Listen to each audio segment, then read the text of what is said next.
Hey guys, tonight we're exploring a story that everyone in history should know. The story is 15 Foods. Ancient Chinese Silk Road traders ate you. Get comfortable, take a moment, like the video, and subscribe. But only if you genuinely enjoy what I do here. And let me know in the comments where you're tuning in from and what time it is for you. It's always fascinating to see who's joining us from around the world. Now dim the lights, maybe turn on a fan for that soft background hum, and let's ease into tonight's journey together. 15 Foods. Ancient Chinese Silk Road traders ate steamed millet cakes, the traveler's first meal. Close your eyes for a moment and imagine that the modern world has quietly faded away. The sound of engines has disappeared. There are no glowing screens, no crowded highways, and no city lights stretching across the horizon. Instead, the air is cool and still. A gentle breeze moves across the wide plains of northern China, carrying the faint scent of dry grass, earth, and the smoke of distant cooking fires. The first light of morning slowly touches the land. Somewhere beyond the hills, a caravan is preparing to leave. Men carefully tighten leather straps around heavy wooden saddles. Camels kneel patiently while bundles of silk, lacquerware, spices, paper, and precious goods are loaded one by one. Horses stamp softly against the dusty ground. Small bronze bells hanging from the animals gently ring as they move. This is not a single road, but a vast network of ancient trade routes that future generations will call the Silk Road. Stretching for thousands of miles, these paths connect China with Central Asia, Persia, India, and eventually the Mediterranean world. Along them travel merchants, monks, soldiers, messengers, craftsmen, and dreamers. Every journey is uncertain. Every destination lies many weeks or even months ahead. For those setting out, the first concern is not wealth. It is food. A trader cannot bargain if he is weak. He cannot cross mountains on an empty stomach. He cannot survive the deserts if hunger steals his strength before the sandstorms do. So before the caravan begins to move, a simple breakfast waits beside a small cooking fire. It is not luxurious. It is not colorful. It is not prepared for celebration, yet it may be one of the most important meals of the entire journey. In the hands of an elderly cook rests a basket filled with warm steamed millet cakes. Soft steam rises into the cool morning air. The smell is gentle, warm, and comforting. For thousands of years, millet had been one of northern China's greatest gifts. Long before rice became famous throughout much of East Asia, millet fed farmers, soldiers, travelers, and entire kingdoms. It grew well where rainfall was limited. It survived cold seasons better than many other grains. Even poor families could often rely upon it when other crops failed. For Silk Road traders, these qualities mattered deeply. Travel demanded reliability. Food had to be dependable. Millet answered both needs. Unlike freshly baked wheat bread, which could quickly become hard or moldy under changing weather conditions, steamed millet cakes remained edible for longer periods when carefully wrapped. They could be carried inside woven baskets, lined with cloth. Some traders even dried them slightly after steaming, creating a firmer texture that lasted even longer during difficult journeys. Imagine yourself sitting beside a caravan. Someone offers you one of these cakes. It feels pleasantly warm in your hands. The surface is slightly rough, made from coarsely ground millet flour rather than finely milled wheat. When you break it apart, soft steam escapes into the chilly morning air. Its flavor is mild, earthy, nutty, simple. There is no refined sugar, no butter, no rich filling. Instead, the taste reflects the grain itself, a reminder that good food does not always depend upon complexity. Sometimes simplicity keeps people alive. Many of the traders beginning today's journey have eaten millet since childhood. The taste reminds them of family farms, village kitchens, grandparents tending small fields beneath endless skies, and quiet evenings after long days of work. Even before leaving home, memory travels with them. As the caravan slowly begins to move westward, the rhythm of daily life settles into place. Walking hour after hour across changing landscapes requires remarkable endurance.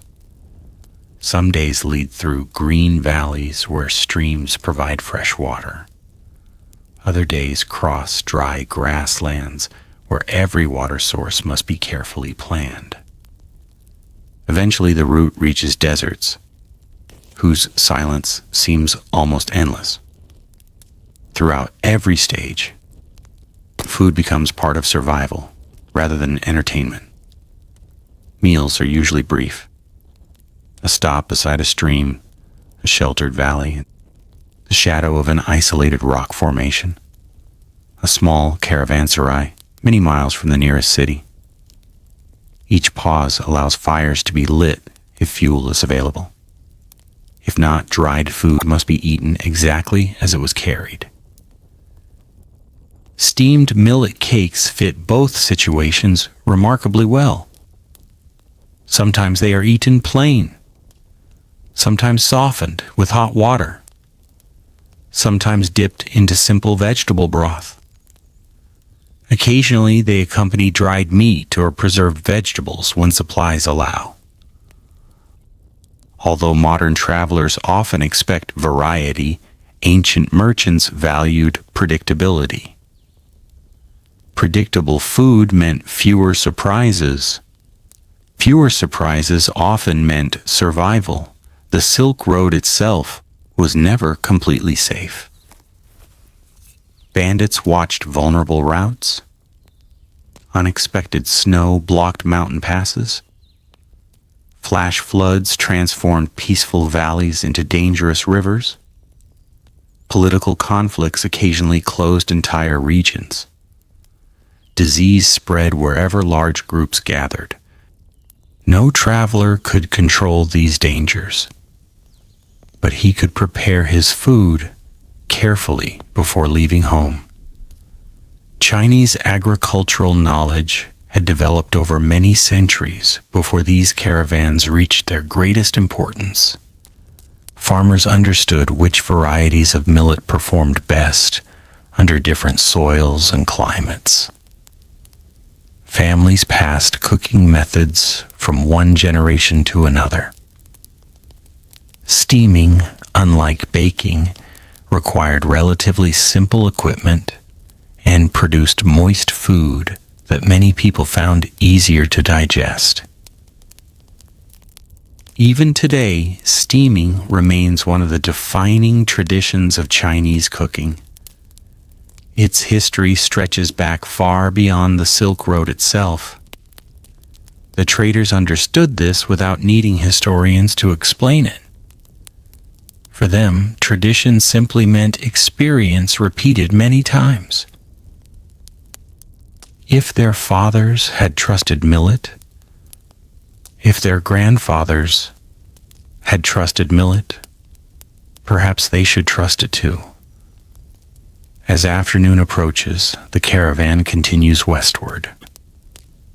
dust rises beneath hundreds of steady footsteps. The sun grows warmer overhead. Conversation comes and goes. Some merchants discuss prices in distant cities. Others quietly calculate how much food remains. Experienced caravan leaders know exactly how quickly supplies disappear when journeys last several months.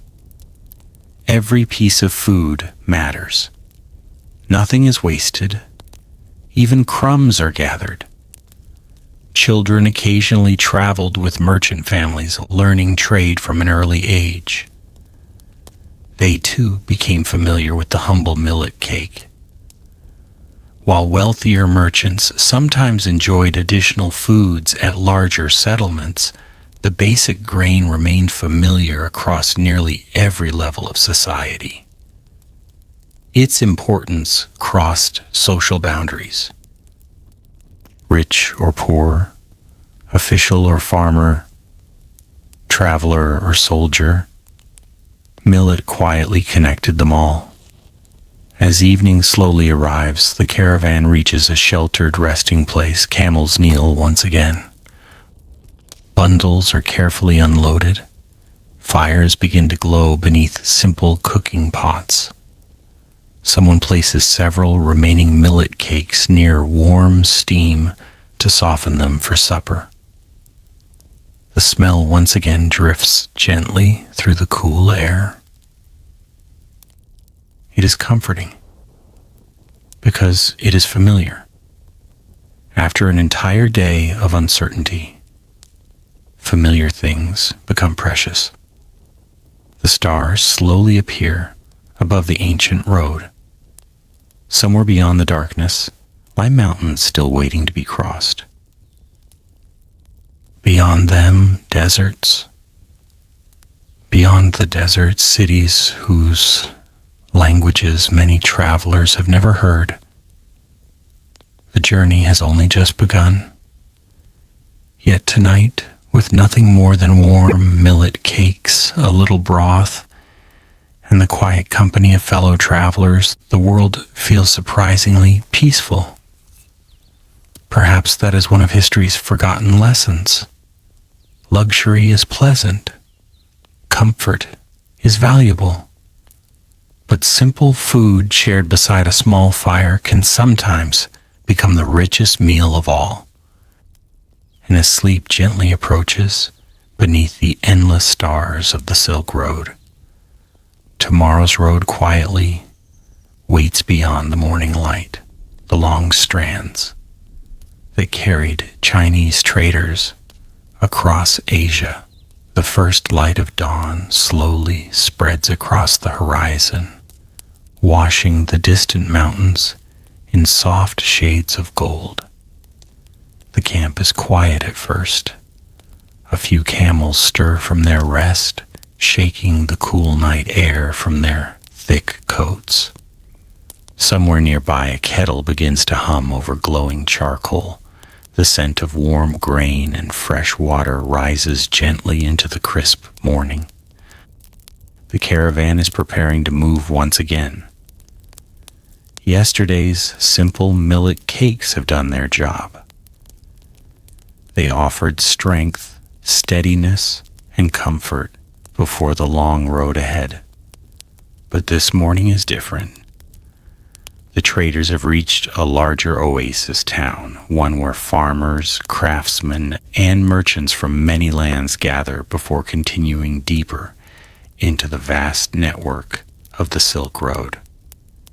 Here, fresh food is available. For travelers who have eaten dried provisions for days, this feels almost like a celebration. Near the center of the marketplace, steam rises from a modest kitchen built from sun-dried bricks. A wooden table stands outside beneath a woven awning that keeps away the growing heat of the morning. Several men work quietly, without hurry. Their movements polished by years of practice. One of them takes a smooth ball of wheat dough into his hands. He stretches it, folds it, twists it, then stretches it again. Again and again, the single piece of dough becomes thinner, longer, and more graceful with every motion. Without measuring tools or complicated machines, his experienced hands divide the dough into dozens of perfectly even strands. Within moments, long wheat noodles hang like delicate ribbons between his fingers. To those watching for the first time, the process seems almost magical. To the cook, it is simply another morning. Imagine yourself standing nearby. The air smells of fresh flour, warm steam, and slowly simmering broth. You hear the soft slap of dough against the wooden table. A gentle conversation drifts between merchants speaking different languages, each understanding enough to trade smiles even when words fail. One by one, the freshly stretched noodles disappear into boiling water. Within only a few minutes, they are lifted into waiting bowls. Hot broth is poured over them. A few chopped herbs are scattered across the surface. Perhaps some preserved vegetables. Perhaps a few slices of roasted lamb if fortune has smiled upon the traveler. Nothing extravagant. Everything nourishing. For Silk Road merchants, wheat noodles offered something that every traveler desperately needed: energy. Unlike luxurious banquets enjoyed by nobles in distant capitals, caravan meals were built around endurance. Every day required walking many miles beneath changing skies. Every mountain pass demanded strength. Every desert crossing consumed precious energy. Wheat provided exactly that.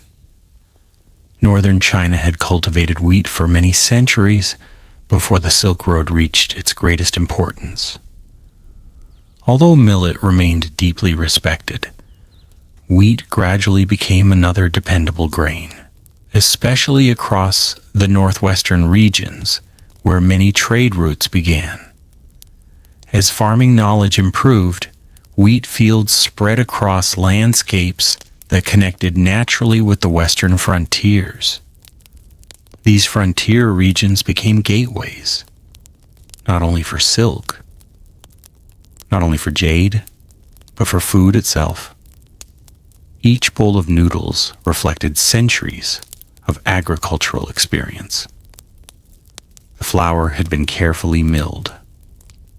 Water had been measured by instinct rather than instruments. The dough rested patiently before stretching. Everything relied upon human hands. No machine understood the dough as well as an experienced cook.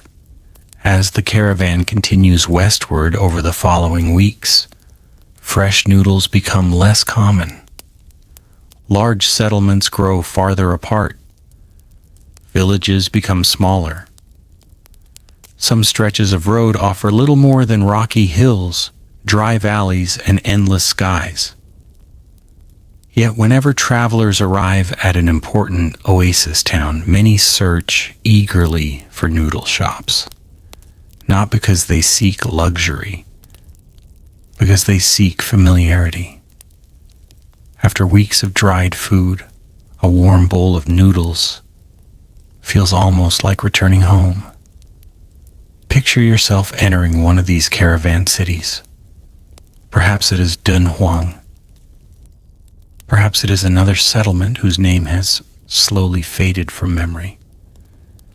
The streets are alive with quiet movement. Chinese merchants examine bolts of silk. Sogdian traders discuss prices in several languages. Persian travelers unload colorful carpets. Indian monks continue their peaceful journeys carrying sacred texts. Everywhere people have stories, and nearly everyone needs a meal. The noodle shop becomes more than a place to eat. It becomes a meeting place, Deals begin over steaming bowls. Friendships quietly grow. News travels faster than caravans themselves. Someone has heard that a mountain pass is blocked by snow. Another merchant reports that bandits have been seen farther west. A traveler arriving from Central Asia brings stories of unusual weather beyond the desert.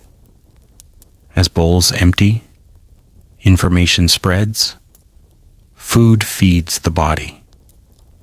Conversation protects the journey.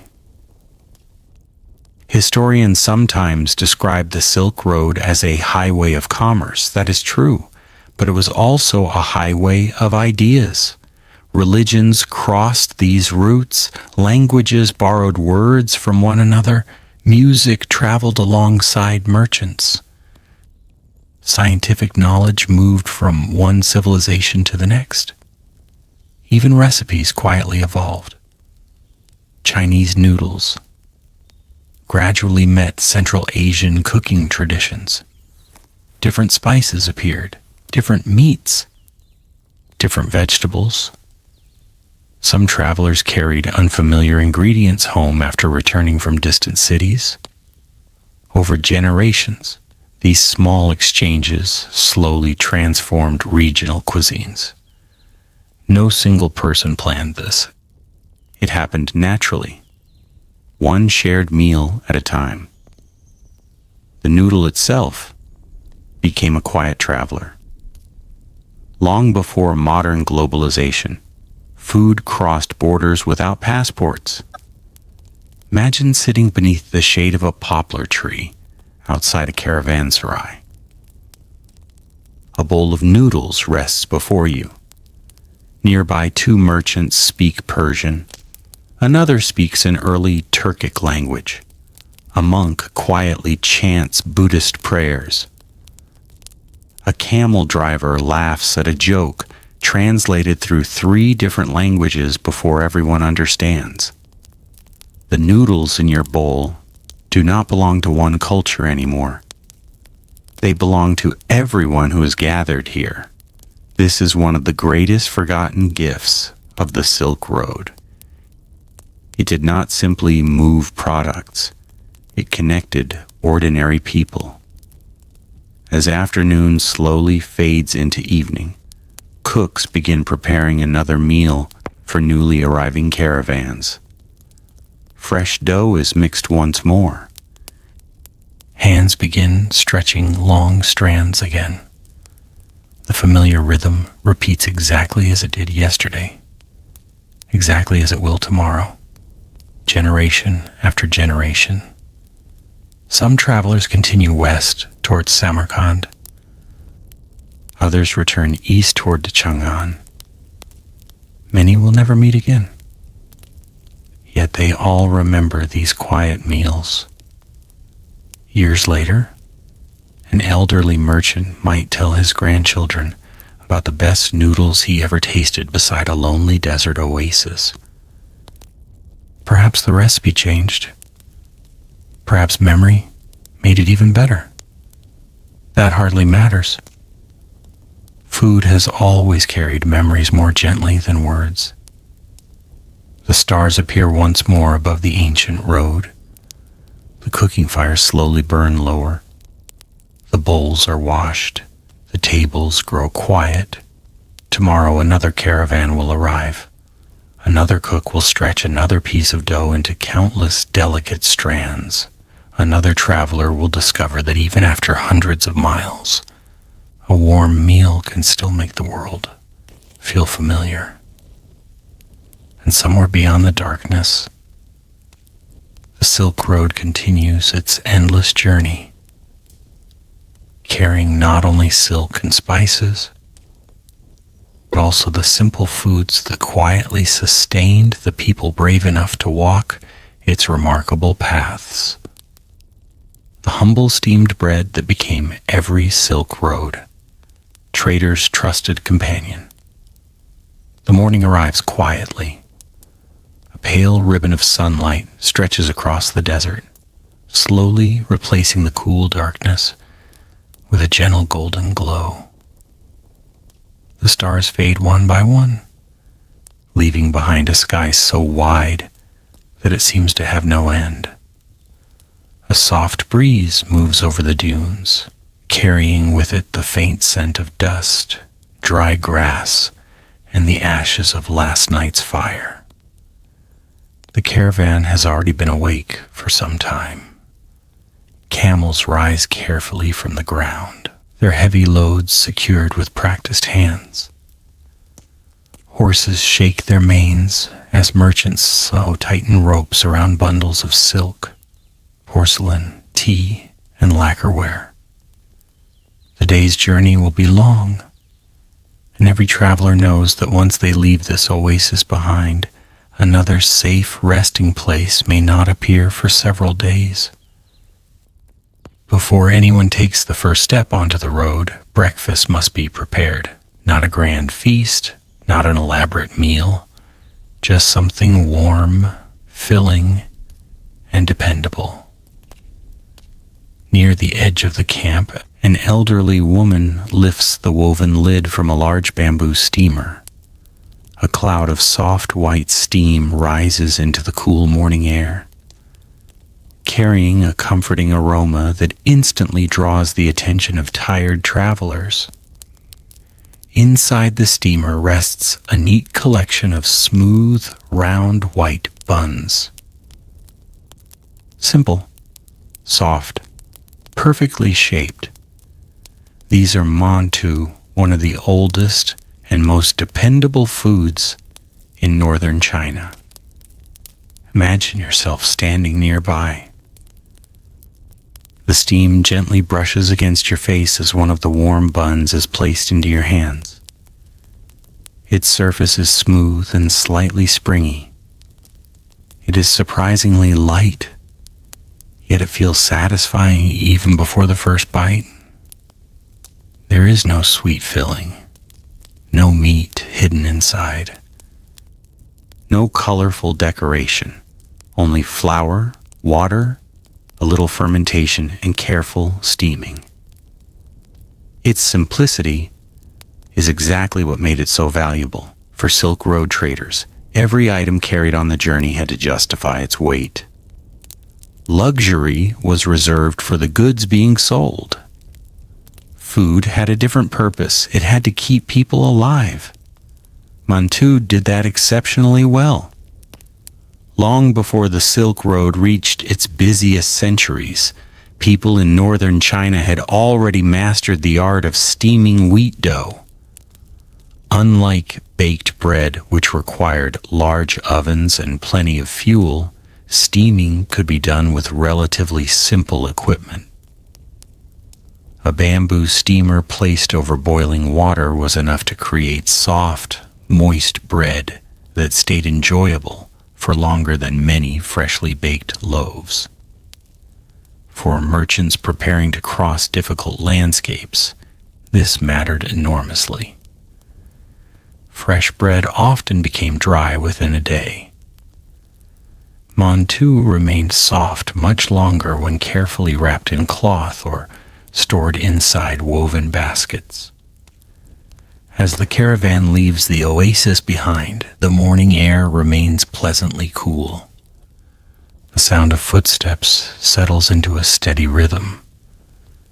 Bells tied around the camels gently chime with every movement.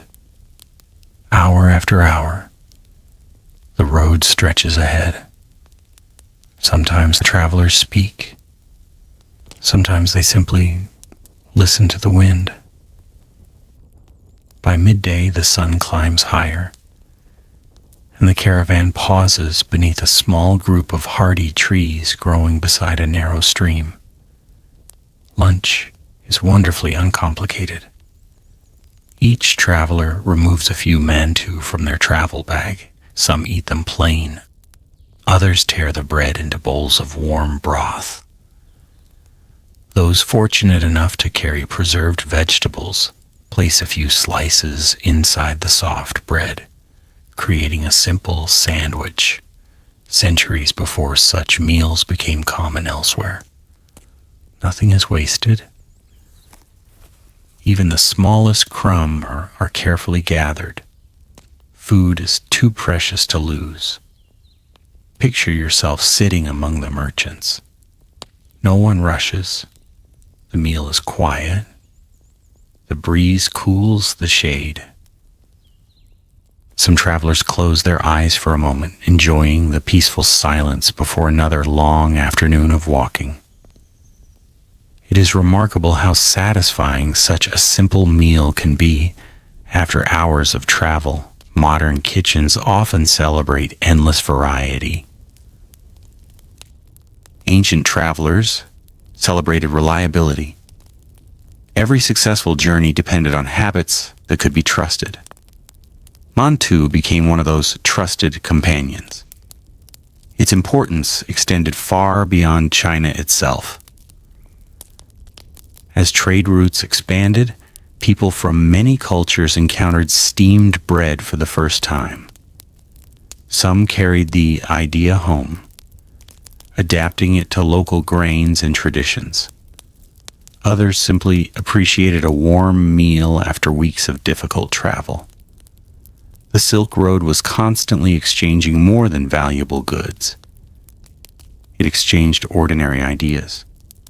A cooking method observed in one town might appear hundreds of miles away.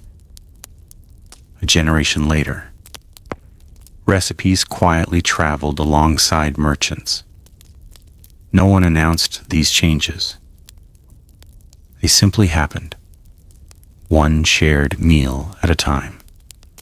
As evening approaches, the caravan finally reaches a caravanserai built from thick mud brick walls. The structure offers shelter from wind, thieves, and the cold desert night. Animals are fed first. Water is collected. Cooking fires slowly come alive within the protected courtyard. A large iron pot begins to simmer.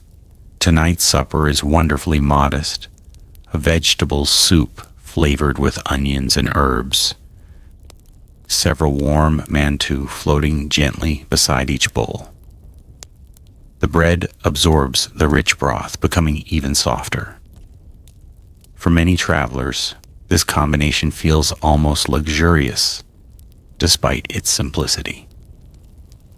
Imagine lifting a small piece of soaked mantu from your bowl. It carries the gentle flavors of the soup while still keeping its soft texture. Warmth spreads through your hands as you hold the bowl close against the cooling evening air.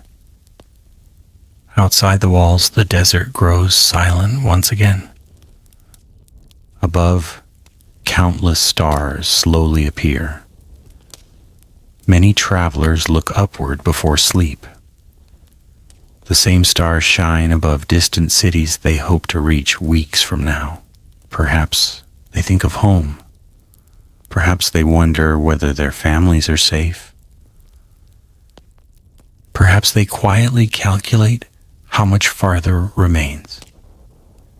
No one truly knows what tomorrow will bring. There may be peaceful roads.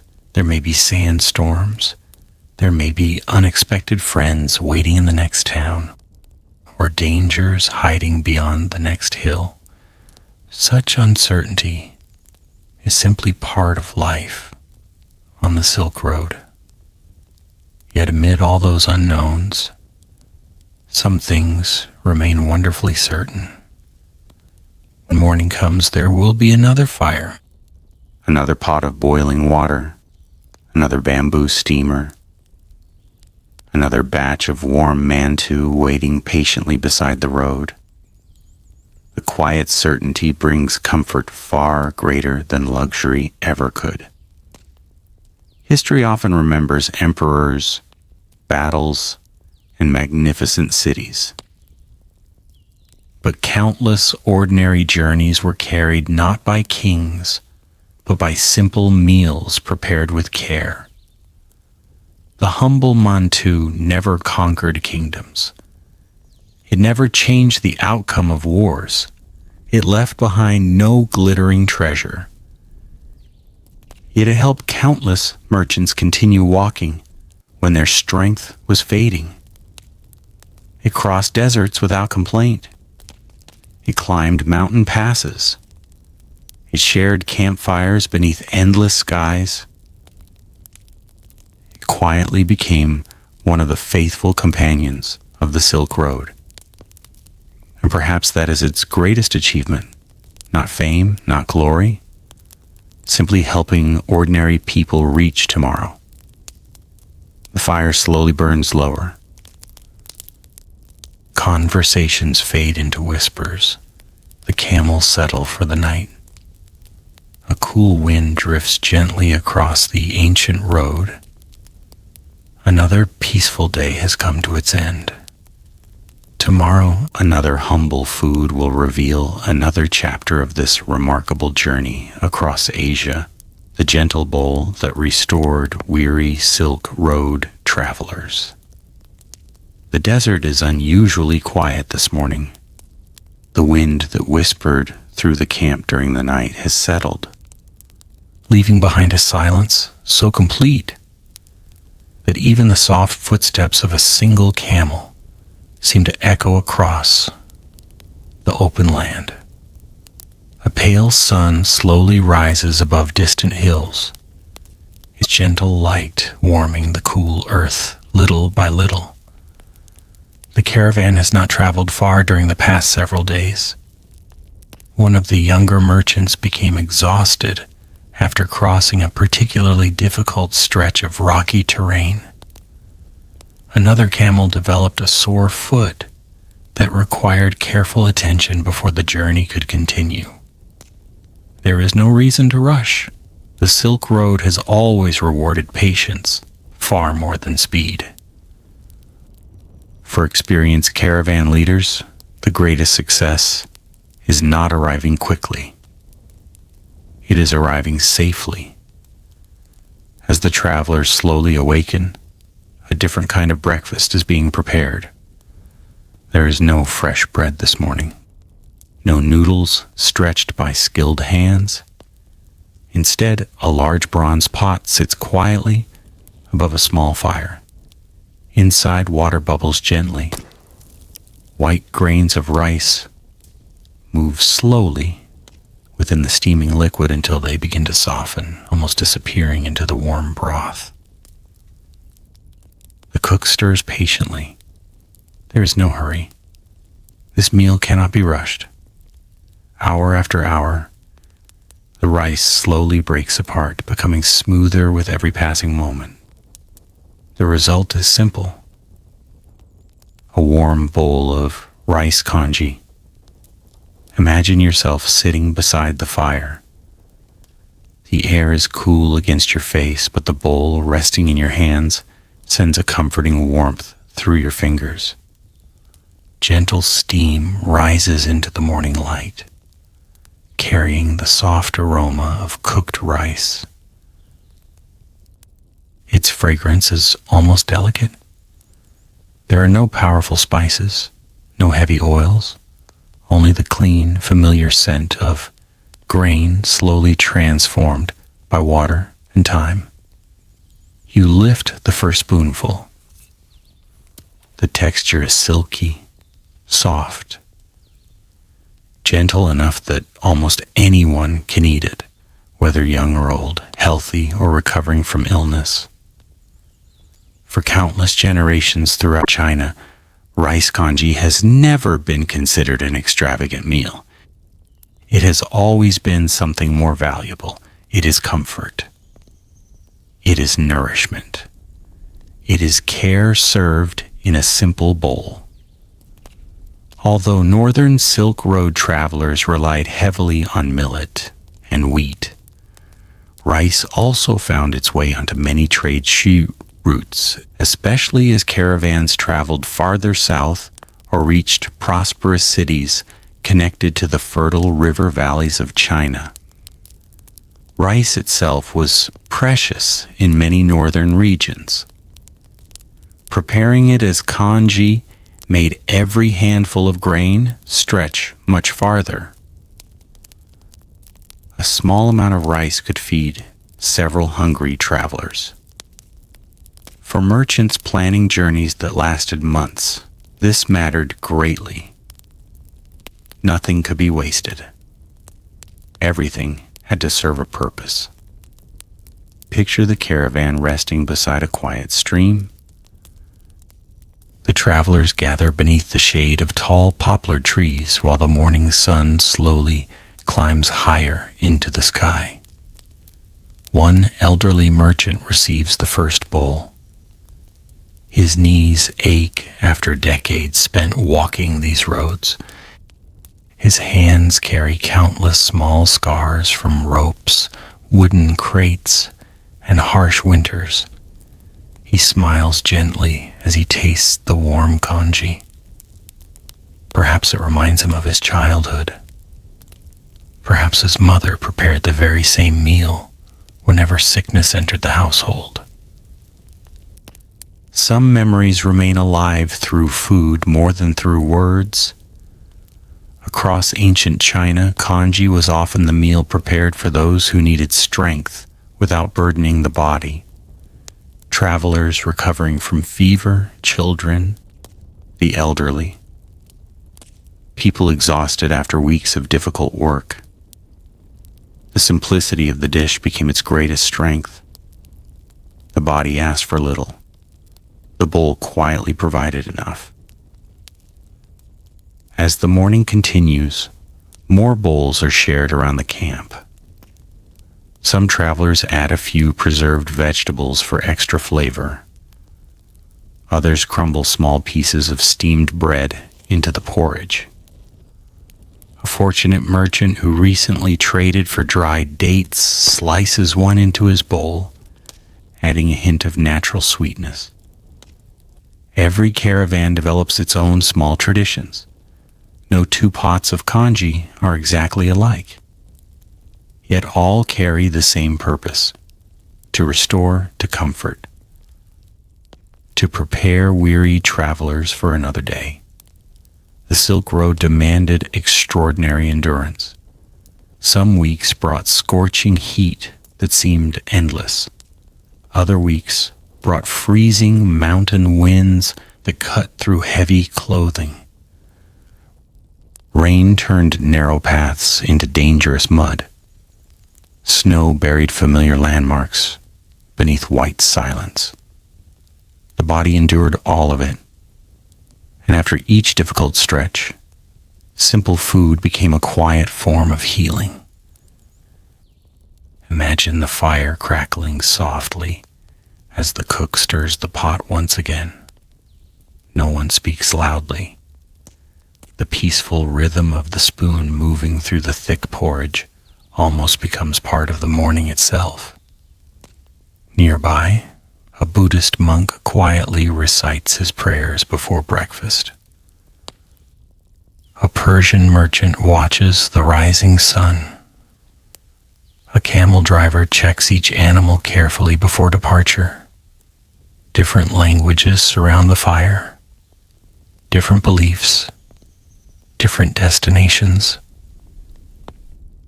Yet everyone waits patiently for the same humble meal. Few foods unite strangers as gently as warm porridge. Historians often celebrate the expensive goods that crossed Silk Road. Silk, jade, gold, glass, spices. But these treasures belonged to merchants and emperors. Congee belonged to everyone. Rich traders appreciated it after long journeys. Poor laborers depended upon it during difficult seasons. Monks welcomed its simplicity.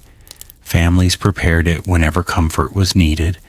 Its value could never be measured by silver, only by the quiet relief it brought. As afternoon slowly approaches, the caravan prepares to continue westward. The great bronze pot has been emptied. Only a thin layer of rice remains at the bottom.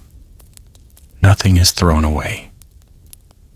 The cook carefully scrapes every last spoonful into a smaller bowl. Waste has no place on the Silk Road.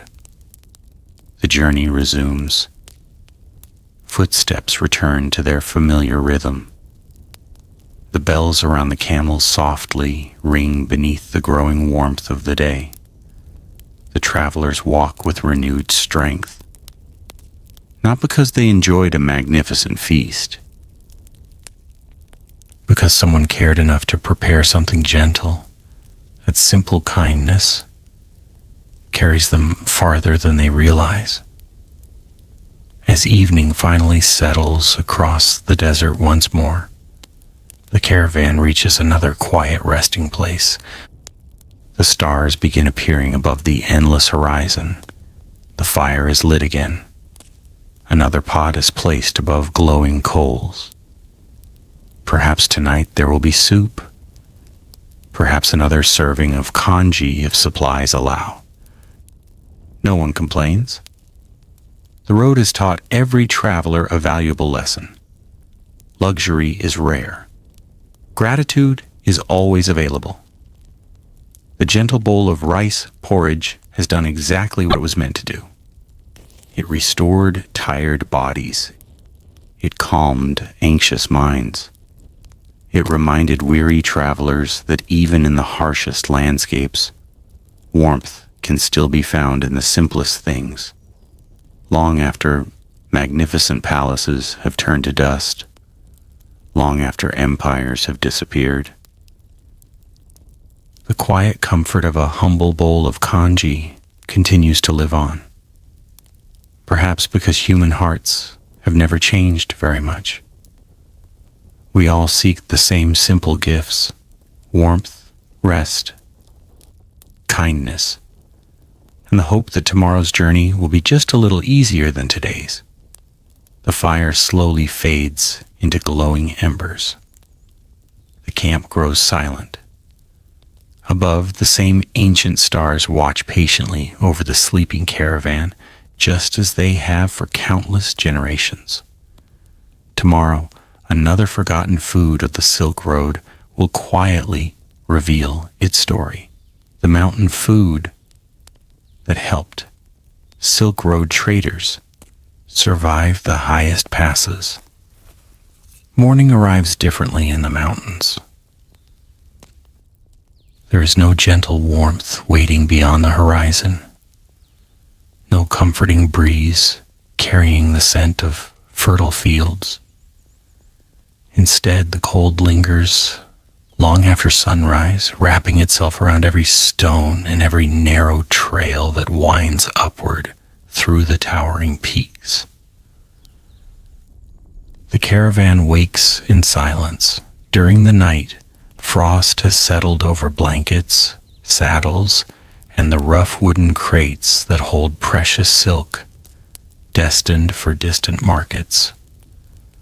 The camels breathe slow clouds of white into the crisp air, while the horses stand patiently, their thick coats glistening beneath the first rays of sunlight. The mountains demand respect. Here, every step feels heavier.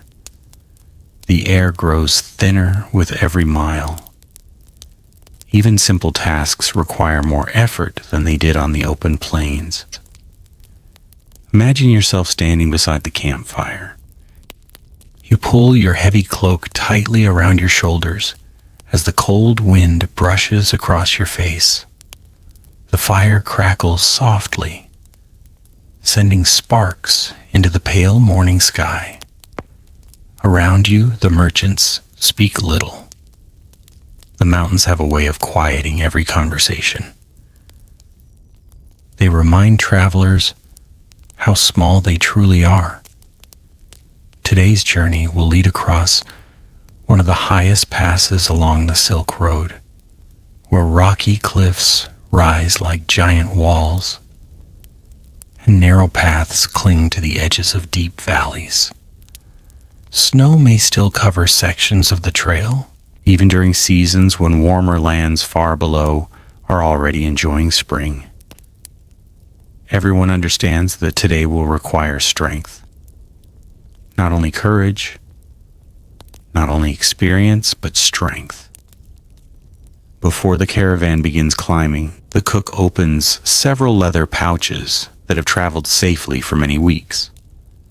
Inside rests one of the most valuable foods for mountain travel, dried yak meat. It does not appear impressive. The strips are dark, firm, and weathered by careful drying beneath the cold mountain air.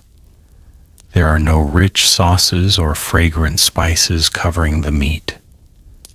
Its beauty lies elsewhere. It lasts.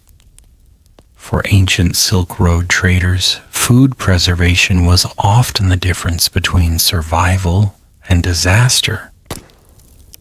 Fresh meat spoiled quickly, especially during long journeys where refrigeration was impossible. High mountain communities had mastered another solution. The cold, dry air itself became nature's preservation method. Yak meat was carefully sliced into thin strips and hung where mountain winds slowly removed moisture without allowing decay to begin.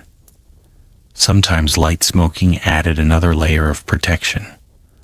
The result was food that could remain edible for remarkable lengths of time. Imagine taking a small piece into your hands. It feels firm, strong, almost as resilient as the mountains themselves. The first bite requires patience. Unlike fresh meat, dried yak cannot be hurried. It asks you to slow down, to chew carefully. Gradually, rich flavors begin to emerge, earthy, deep, slightly smoky. A reminder of the cold grasslands where these remarkable animals spent their lives. Yaks had lived alongside the people of the Tibetan Plateau and surrounding highlands for thousands of years. They carried heavy loads, provided milk, supplied wool for warm clothing, offered leather for tools and shelter, and when necessary, they provided nourishing meat, capable of sustaining entire communities through harsh winters. For Silk Road traders crossing these high elevations, local knowledge became priceless. Many merchants from eastern China had never seen such towering mountains before beginning their journeys. They quickly learned that familiar foods from home were not always available. The people living here understood their environment far better than any visitor could. So travelers adapted, they learned, they accepted the wisdom offered by mountain shepherds and caravan guides. As the caravan begins climbing, every breath becomes slightly shorter. The path narrows.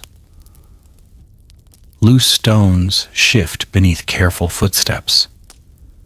Far below, rivers appear as thin silver ribbons winding through distant valleys. No one rushes. The mountains punish impatience. Every traveler walks at a steady pace, conserving energy for the long ascent ahead.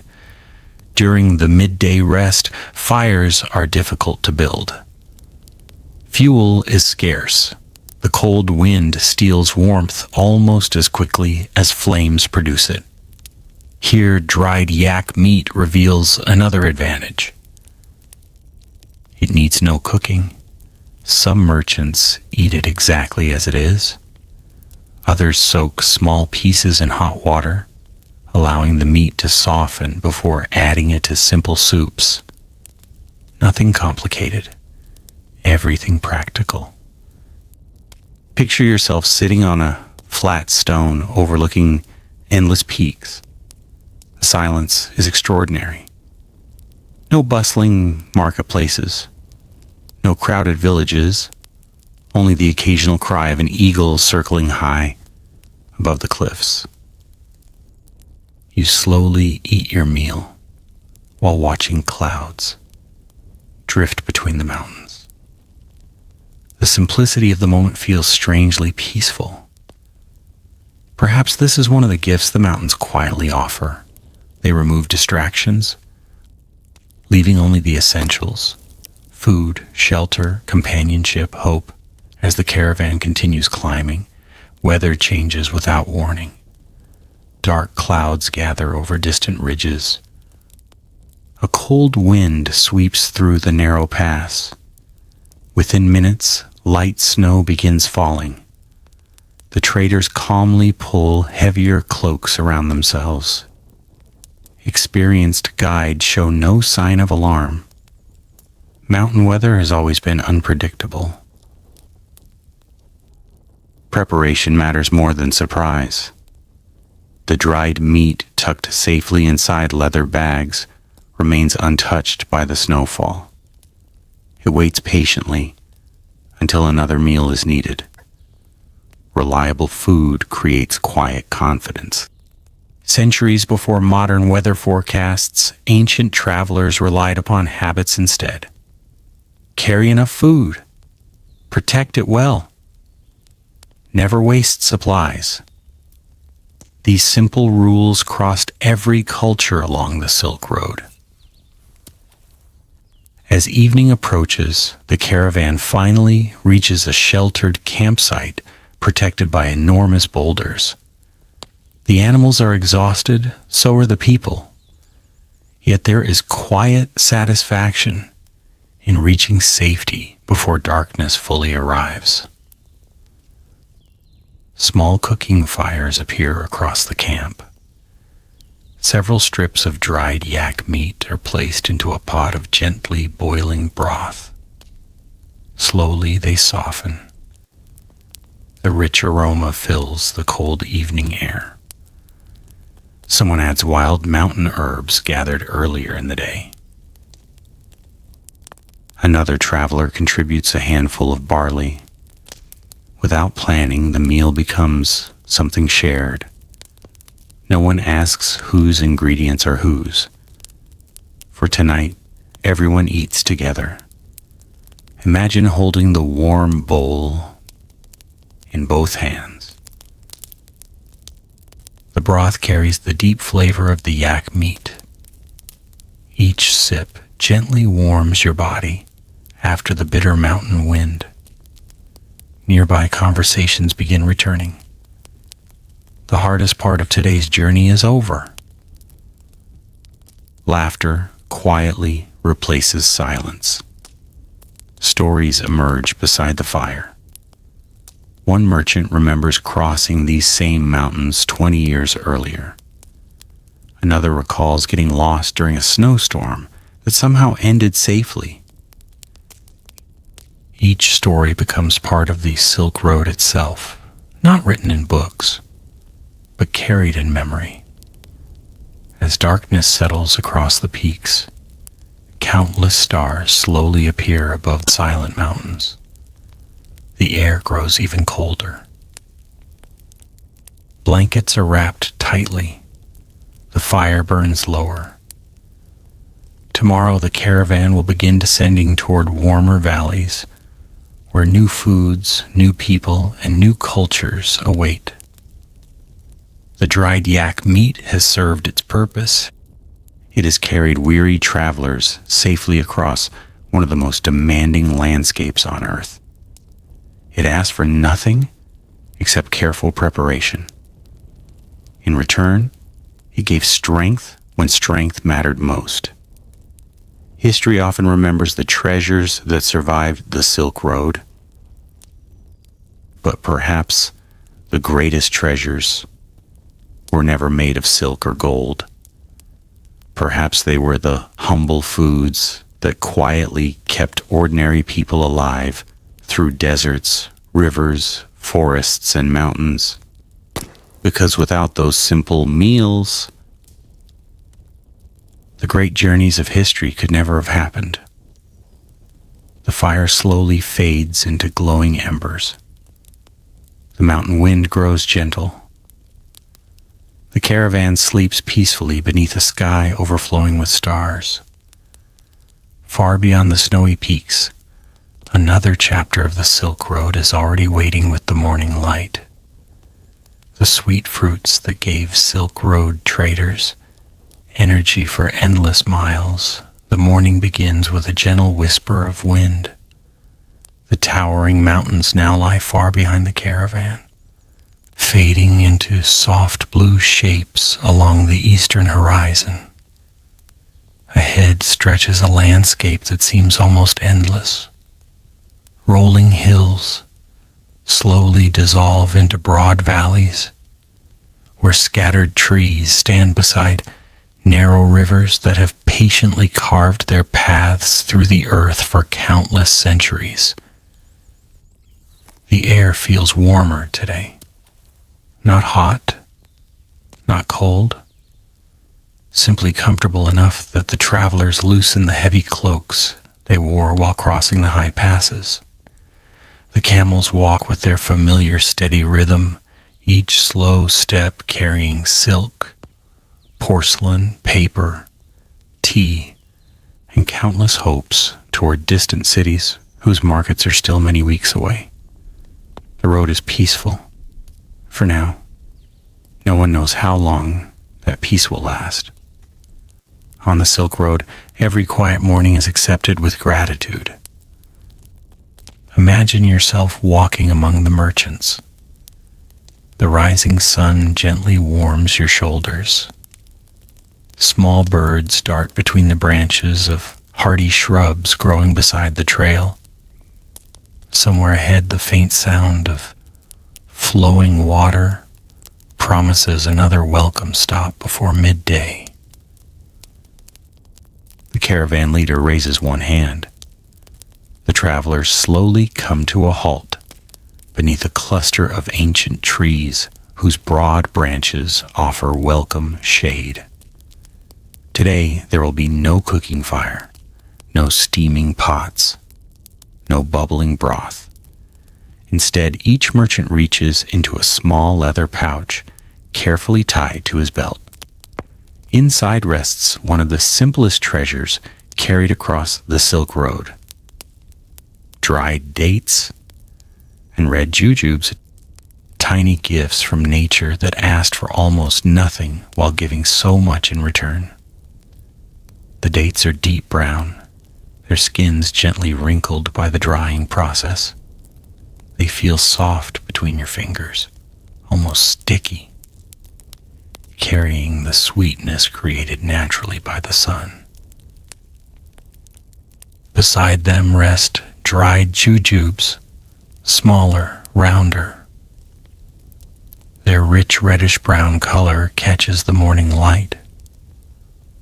To many modern people, they are known simply as Chinese red dates, although they belong to an entirely different tree than the famous date palms of the Middle East.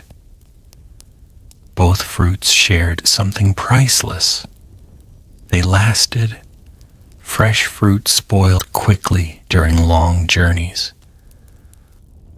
A merchant could never depend upon finding orchards in the middle of a desert or fresh harvests while crossing barren plains. Drying solved that problem beautifully.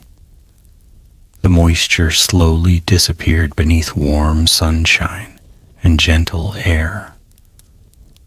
The sweetness remained. So did the nourishment. Imagine placing a dried date into your mouth. Its texture is wonderfully soft after days of eating bread, dried meat, and coarse grains. As you slowly chew, rich sweetness begins spreading across your tongue. Not the sharp sweetness of refined sugar, something gentler, warmer, almost like honey quietly wrapped inside fruit. It asks nothing except patience.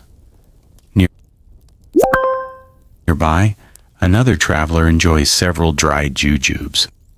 Their flavor is different, milder, slightly tart beneath the sweetness. For thousands of years, jujubes had been valued throughout China not only as food, but also in traditional medicine. Families believed they strengthened the body, restored energy after illness, and helped calm the spirit after exhausting days. Whether every belief proved scientifically correct mattered little to the merchants themselves. Experience often speaks louder than theory. Generation after generation had trusted these fruits. That trust continued along the Silk Road. As the caravan resumes its journey, the dried fruits remain tucked safely inside small pouches that hang from belts or saddles. Unlike cooked meals, they require no preparation, no fuel, no water. Whenever a traveler feels tired, a few dates or jujubes provide gentle energy without interrupting the day's progress. Sometimes the simplest foods become the most valuable. The Silk Road crossed regions where every drop of water mattered. Building fires during strong winds could become difficult or even dangerous. There were days when stopping for a proper meal simply wasn't possible. On those days, dried fruit quietly carried the travelers forward. Picture yourself climbing a long, dusty hillside beneath the afternoon sun. Your legs grow heavy, your breathing becomes slower. The road seems endless. One elderly merchant notices your fatigue. Without speaking, he reaches into his leather pouch and offers you several dried dates. You smile in quiet gratitude.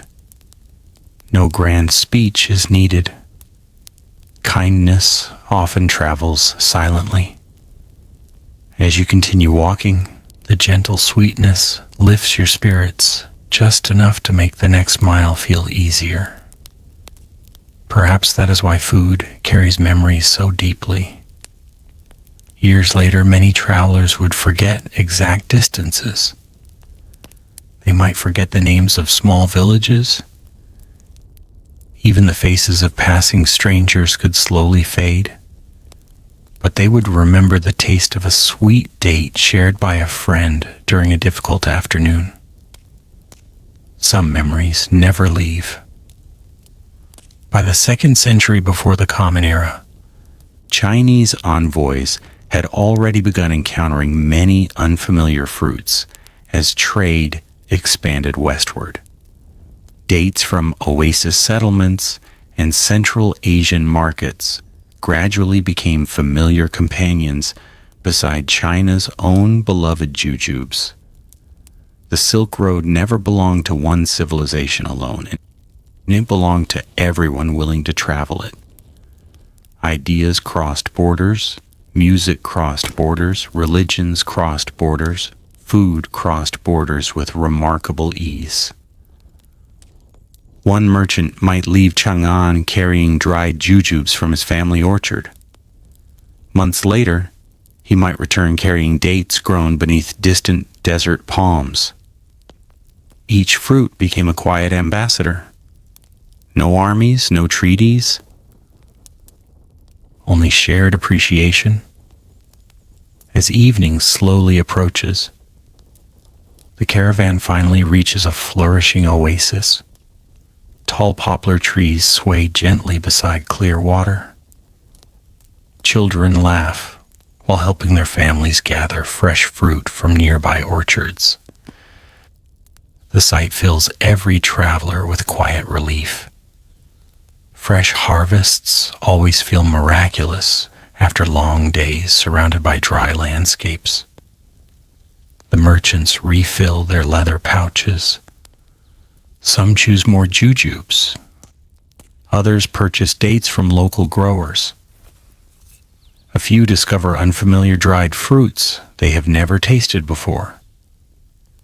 Curiosity has always traveled beside commerce. The marketplace itself feels wonderfully calm. Voices rise and fall like gentle waves. The smell of baking bread drifts through narrow streets. Fresh herbs hang outside small shops. Potters shape clay with patient hands while blacksmiths quietly strike glowing iron.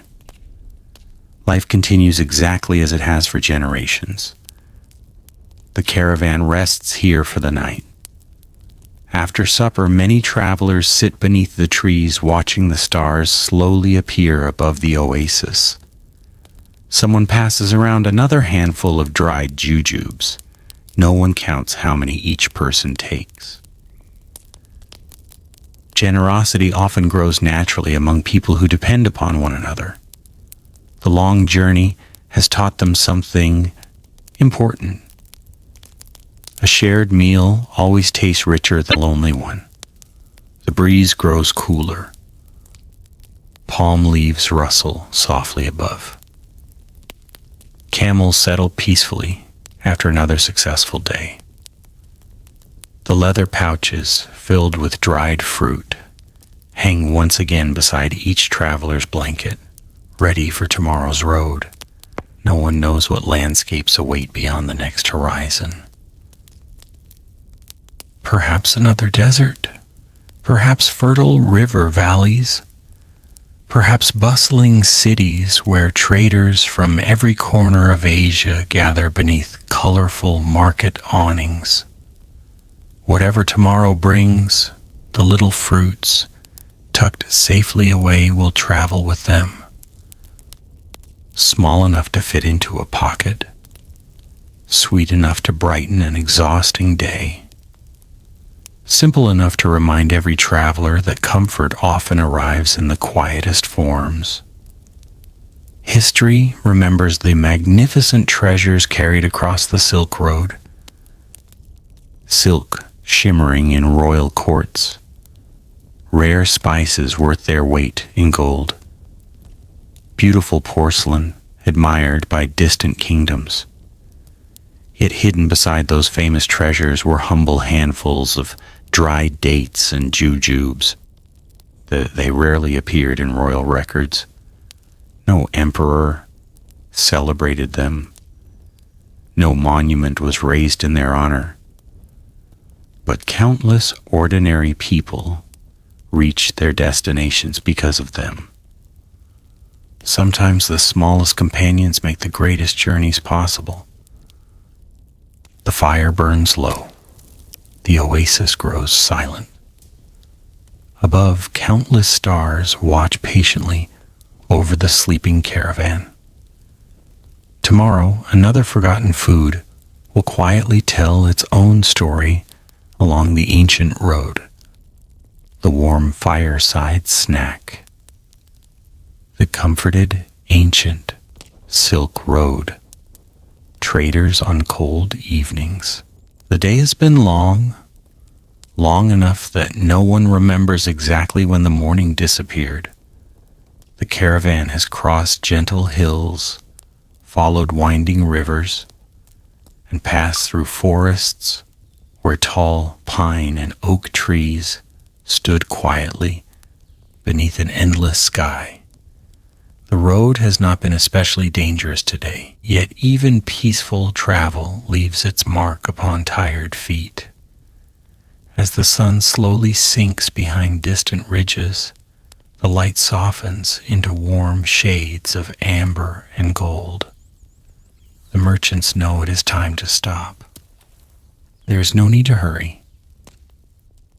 The Silk Road has always belonged to those who understand its rhythm. Travel with the daylight. Rest with the stars. Imagine yourself walking beside the last camel. As the caravan leaves the dusty road and enters a small clearing surrounded by ancient chestnut trees. Their wide branches stretch overhead like gentle hands, offering shelter after another day of travel. The air feels cooler now. Autumn has quietly arrived. A few golden leaves drift lazily to the ground, carried by a breeze that smells faintly of wood, dry earth, and distant rain. Camp is prepared with familiar care. The animals are watered before anything else. Heavy bundles are carefully removed from tired backs. Blankets are unrolled. Water is collected from a nearby stream. Soon, several small fires begin glowing beneath the trees. Unlike hurried meals eaten during the day, the evening meal invites patience.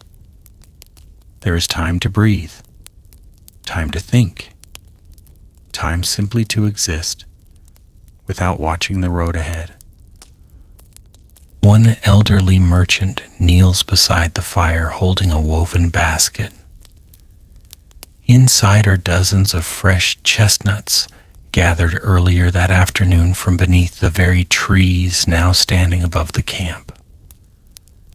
Their smooth brown shells shine softly in the fading light. Each one carries a tiny pale mark where it once clung to its branch. The merchant takes a small knife and carefully cuts a shallow cross into each shell. He works slowly. No movement is wasted. Years of experience have taught him exactly how deep each cut should be. Too shallow and the shell may burst. Too deep and the nut inside may dry too quickly. Small acts of knowledge often disappear from history, yet they quietly shaped everyday life. Soon the chestnuts are placed into a shallow iron pan, resting above glowing embers. The fire is gentle, not fierce. The chestnuts do not need flames, only steady warmth. Imagine sitting beside that fire. You hear the quiet crackling of burning wood. The cool evening air brushes softly against your face. Above, the first stars begin appearing one by one as twilight slowly settles across the forest. Then, a tiny pop, another, then several more. The shells begin opening where they were carefully scored. A wonderful aroma slowly fills the camp. Warm, nutty, sweet, comforting. It is a smell that seems perfectly suited to autumn evenings. The merchants smile. Even after countless journeys, roasted chestnuts never lose their quiet charm. Unlike expensive spices or rare delicacies traded across continents, chestnuts belong to ordinary people. For thousands of years, they had grown across many regions of China, especially in cooler northern forests and mountain valleys. Villagers gathered them every autumn. Families stored them for winter. Travelers carried them whenever fresh supplies could be found. They were simple, reliable, generous. One tree could feed many people. As the first batch finishes roasting, the merchant carefully lifts several chestnuts from the pan using a wooden spoon. The shells have darkened. Some are slightly blackened by the fire. Steam escapes through the small openings. He hands one to you. It feels wonderfully warm in your hands, perhaps even too warm at first. You gently peel away the shell. It comes away surprisingly easily. Inside rests a golden nut, soft and fragrant. The first bite is unlike most other nuts. Chestnuts are not oily. They are tender, almost creamy. Their natural sweetness grows slowly as you chew. For travelers who have spent days eating dried meat, coarse bread, and preserved foods, this gentle sweetness feels almost luxurious. Not because it is rare, because it is fresh. Fresh food reminds people that seasons still exist beyond the endless road. Around the fire, conversations begin flowing as naturally as the nearby stream. One merchant speaks about his family waiting far to the east. Another describes colorful markets he once visited beyond the great deserts. A young camel driver listens carefully, hoping one day to tell stories of his own. The chestnuts pass quietly from hand to hand. No one counts them. Those who gathered them share freely. Such generosity is common among experienced caravans. Every traveler understands that tomorrow the roles may be reversed. Today, you share your chestnuts. Tomorrow, someone else may share their bread. Survival has always encouraged kindness. Imagine lifting your eyes towards the trees. Many chestnuts still hang within their prickly green husks, waiting for the coming weeks to bring them fully to the ground. Nature itself seems patient. Nothing rushes. The seasons arrive exactly when they should. The Silk Road teaches much the same lesson. Those who hurry often make mistakes. Those who walk steadily usually arrive. Ancient Chinese farmers understood the value of chestnuts long before great caravans began crossing Asia. Unlike delicate fruits that spoiled quickly, chestnuts could be dried after harvest and stored for many months. Some families ground dried chestnuts into flour. Others added them to soups or porridges. Travelers sometimes carried both fresh and dried chestnuts depending upon the season. Every form had its purpose, the forests generously provided. As darkness deepens, someone places another pan above the fire. This time a handful of dried jujubes from yesterday's journey joins the roasting chestnuts. The gentle heat softens the fruit slightly, releasing an even richer aroma. Someone laughs quietly. After discovering how wonderfully the two flavors complement one another. No recipe records this simple moment, yet perhaps hundreds of similar evenings unfolded across the centuries. History often survives through written documents. Daily life survives through imagination. Picture yourself among these travelers. The warmth of the fire reaches your face. The roasted chestnut in your hand slowly cools. Above, countless stars shine through the branches. No cities glow on the horizon. No distant engines interrupt the silence. Only wind moving gently through autumn leaves. Only friends sharing stories after another safe day. Only gratitude. Many of the merchants know that tomorrow's road may become difficult once again. Rain could arrive. Bandits may appear. Mountain passes might close without warning. Such uncertainty belongs to every long journey. But tonight there is warmth. Tonight there is food. Tonight there are roasted chestnuts, gathered from generous trees growing beside a quiet forest stream. Sometimes that is enough, perhaps more than enough. As the fire slowly settles into glowing embers, the final chestnuts disappear from the pan. The shells are gathered and placed into the dying flames.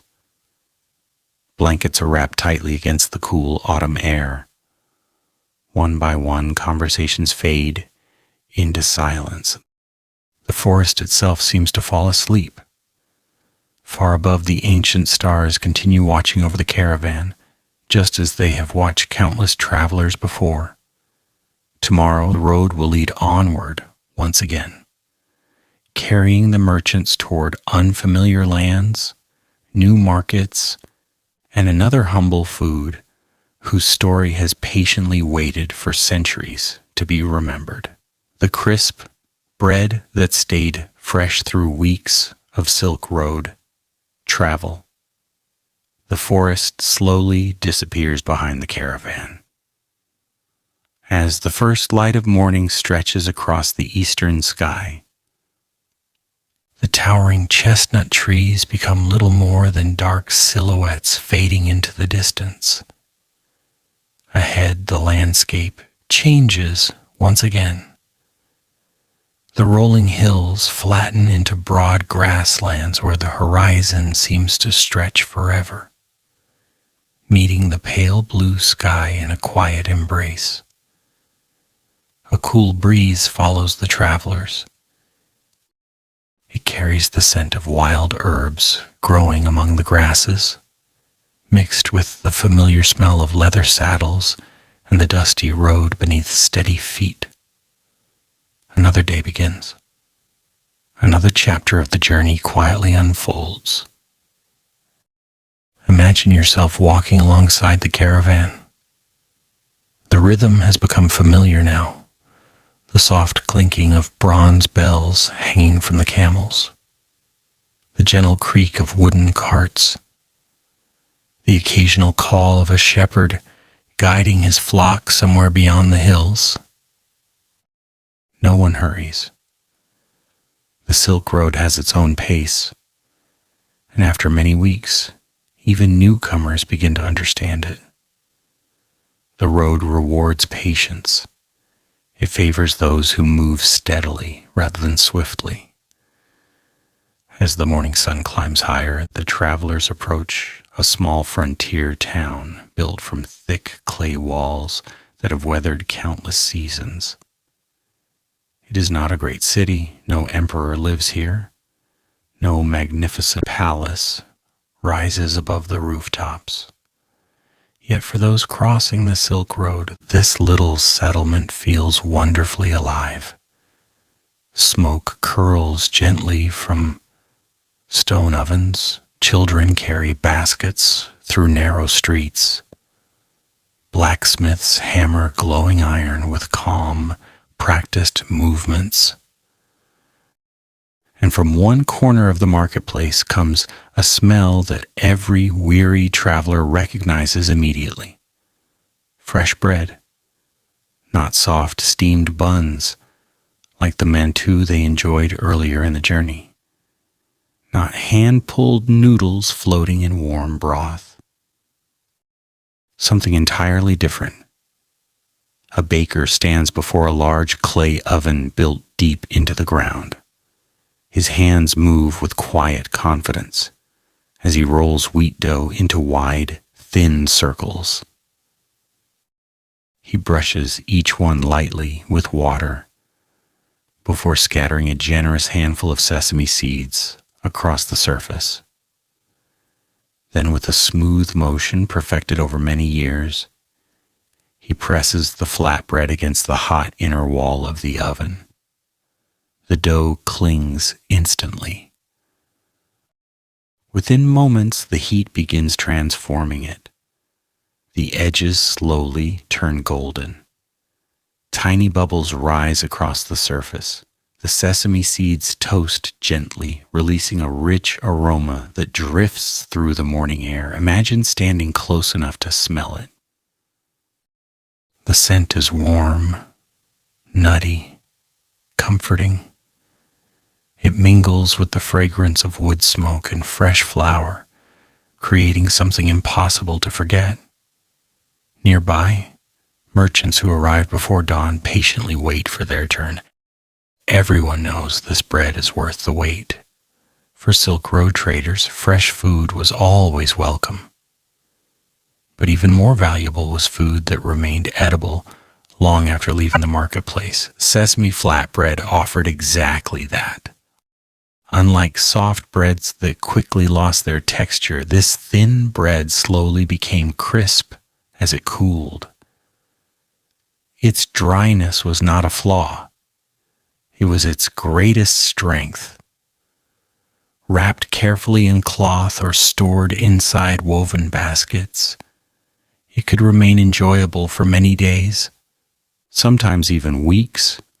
If protected from moisture, every traveler understood the importance of such food. The road ahead might offer no villages, no markets, no ovens, no friendly baker smiling from behind warm clay walls. Preparation always began before necessity. The baker removes the first flatbread from the oven using a long wooden paddle. Its surface glows a beautiful golden brown. Tiny sesame seeds sparkle beneath the sunlight. He breaks one piece apart. The crisp sound echoes softly through the marketplace. Inside, the bread remains slightly tender despite its crunchy crust. One warm piece is placed into your hands. You take a careful bite. The crust is wonderfully crisp.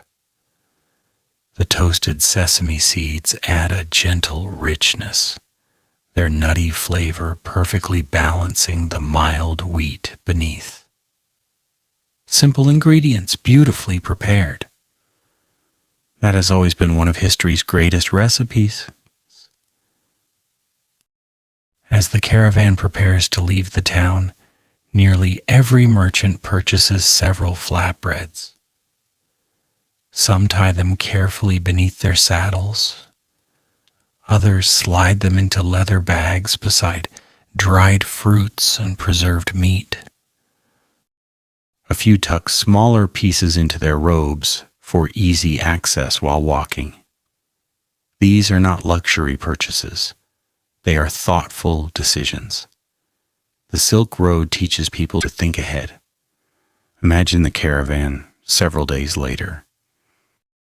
The little frontier town has long disappeared behind distant hills. The travelers now cross a broad plain where endless grass bends gently beneath the afternoon wind. No villages appear, only open sky. When the caravan pauses briefly for lunch, no fires are lit.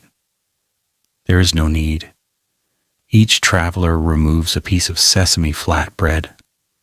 Some enjoy it exactly as it is. Others dip it into cool water for a moment, softening it slightly before eating. A merchant who still carries dried yak meat from the mountain crossing places a few thin slices between two pieces of bread. Another combines his bread with dried dates gathered at the last oasis.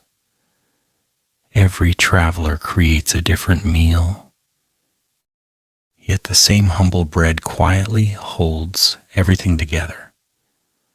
The sesame seeds themselves carry an interesting story. Long before reaching Chinese kitchens, sesame had traveled across many ancient civilizations. Its tiny seeds moved along trade routes just as silk, spices, and precious stones did. Over centuries, Chinese cooks welcomed sesame into countless recipes, appreciating both its rich flavor and the nourishing oil hidden within each small seed. The Silk Road never simply transported finished goods. It transported possibilities. Every ingredient that crossed its dusty paths eventually became part of someone else's tradition. As afternoon slowly turns toward evening, dark clouds gather unexpectedly. A steady rain begins falling across the open plain. The caravan quickly covers its precious cargo with heavy cloth. The travelers wrap themselves in wool cloaks. As the wind grows cooler, the road becomes muddy. Walking slows. Everyone hopes to reach shelter before darkness arrives. At last they discover an abandoned stone watchtower overlooking the valley. Its roof is partly broken, yet the thick walls still protect against wind and rain. Inside, small fires soon begin warming the damp travelers. Wet boots dry beside glowing embers. Blankets are carefully spread across the stone floor. Supper is wonderfully uncomplicated. The remaining sesame flatbread is broken into pieces and added to a large pot of vegetable stew. Slowly, the crisp bread softens without falling apart completely. It absorbs the rich broth, becoming wonderfully satisfying after a cold day beneath the rain. Imagine holding that steaming bowl. The warmth spreads through your hands. Outside, rain taps gently against ancient stone walls. Inside, laughter slowly returns as the travelers realize they reach shelter just in time. One elderly merchant smiles quietly. "This bread," he says softly, "has traveled farther than some men ever will." The others nod. They understand exactly what he means. Food that survives the journey becomes part of the journey itself. The Silk Road is often remembered for magnificent treasures, silk fit for emperors, rare spices from distant kingdoms, jewels that crossed continents. Yet hidden among those famous goods were humble loaves of sesame flatbread. They attracted little attention. No poet celebrated them. No royal painter placed them into magnificent artworks. But day after day, week after week, they quietly fed the ordinary people whose footsteps connected the civilizations of Asia. Sometimes history is built not by extraordinary things but by ordinary things repeated faithfully. The rain finally begins to fade. Clouds slowly drift apart. Above the watchtower, countless stars once again emerge into the clear night sky. The caravan rests peacefully. Tomorrow the road will continue westward. And waiting just beyond the next horizon is another humble meal whose story has traveled patiently across more than 2,000 years. The flavor that made every Silk Road meal feel like home. The rain has passed. Morning arrives quietly, leaving behind fresh air that feels cleaner than it has in many days. Tiny drops of water still cling to the grasses surrounding the old stone watchtower where the caravan spent the night. As the first rays of sunlight touch the wet earth, everything seems to glow with a gentle golden light. The travelers wake slowly. One by one, blankets are folded, saddles are tightened, and the camels rise with their familiar groans, stretching their long legs after a peaceful night of rest. The road calls once again. But before another mile is walked, there is breakfast. Not a grand breakfast, not a feast, just enough to prepare tired bodies for another long day. Imagine yourself sitting beside a small cooking fire. The air still carries the scent of damp earth mixed with wood smoke. A bronze pot hangs over glowing coals, gently warming yesterday's vegetable broth. Nearby, a cook unwraps a small ceramic jar that has been carefully protected throughout the journey. The jar is not beautiful. Its surface is plain. Its lid is sealed with cloth and twine. Yet every experienced merchant smiles when they see it. Inside rests one of the oldest and most treasured flavors in Chinese cooking: fermented soybean paste. Known in different regions by different names, this humble seasoning had been prepared in China for many centuries before the Silk Road became famous. Long before modern refrigeration, fermentation offered a remarkable way to preserve food while creating entirely new flavors. It was patience transformed into nourishment. Imagine the cook slowly lifting the lid. A deep, rich aroma rises from the jar.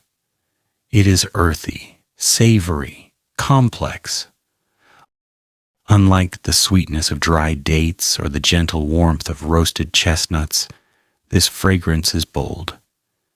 It speaks of time, of careful craftsmanship, of months spent allowing simple soybeans to slowly change beneath the guidance of nature.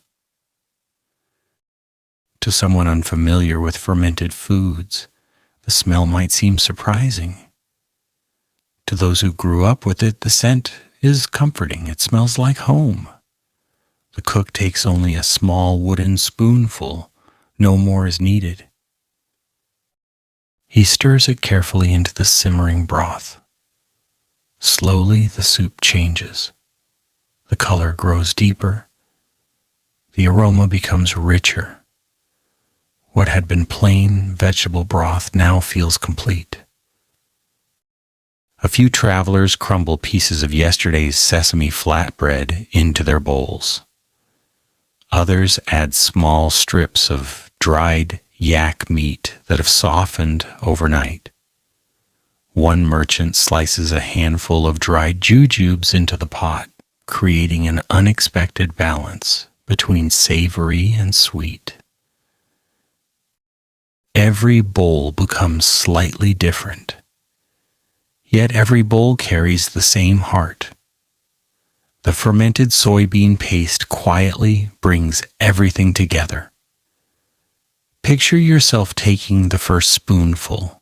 The warmth spreads gently through your body. The flavor is difficult to describe using only simple words. It is salty, yet not harsh. Rich, yet not heavy. Deep with a satisfying fullness that lingers long after each bite. Modern cooks often call this quality umami, though the ancient merchants had no need for such a word. They simply knew that this food made simple meals taste complete. As the caravan resumes its journey, the small ceramic jar is carefully wrapped once again. It occupies very little space. It weighs almost nothing compared to the valuable silk packed onto the camels. Yet many merchants consider it one of their most important supplies, because flavor matters, especially during long journeys. Days become easier when familiar tastes accompany unfamiliar roads. The Silk Road constantly introduced travelers to new cultures, new languages, new clothing, new customs, sometimes even new beliefs. Such change could be exciting, but it could also become exhausting. After weeks surrounded by unfamiliar faces, something as simple as the taste of home carried enormous emotional comfort. Imagine walking for months through lands where few people speak your language. The mountains look different. The rivers flow differently. Even the stars seem to rise from unfamiliar places. Then one evening, a fellow traveler prepares soup using the same fermented soybean paste your family used back home. Suddenly, the distance feels smaller. Memories quietly return. Perhaps you remember your mother's kitchen. Perhaps an old family gathering during autumn harvest. Perhaps rainy afternoons when warm soup waited after long hours working in the fields. Food has always carried memory more gently than words. The caravan reaches a bustling trading town shortly after midday. Its marketplace is filled with remarkable sights. Persian carpets hang beside Chinese silk. Glass vessels sparkle beside carved jade. Indian spices perfume the air. Arabian horses stand proudly beside shaggy mountain ponies. Voices from many lands blend into a peaceful chorus, and among the market stalls, several cooks prepare meals for hungry travelers. One uses unfamiliar spices. Another roasts lamb over open flames. A third serves fresh noodles in steaming bowls. Yet many Chinese merchants quietly reach into their own travel bags before eating. A tiny spoonful of fermented soybean paste transforms even foreign recipes into something wonderfully familiar. The local cooks watch with curiosity. Some ask to taste it. Others exchange small portions of their own seasonings in return. Without realizing it, another cultural exchange quietly begins. This is how recipes travel, not through royal commands, not through official ceremonies, through curious cooks sharing small spoonfuls across simple tables. Over generations, countless ingredients crossed Asia in exactly this way. Every marketplace became a classroom. Every shared meal became a lesson. As evening approaches, the caravan leaves the town behind and follows a quiet river toward another resting place.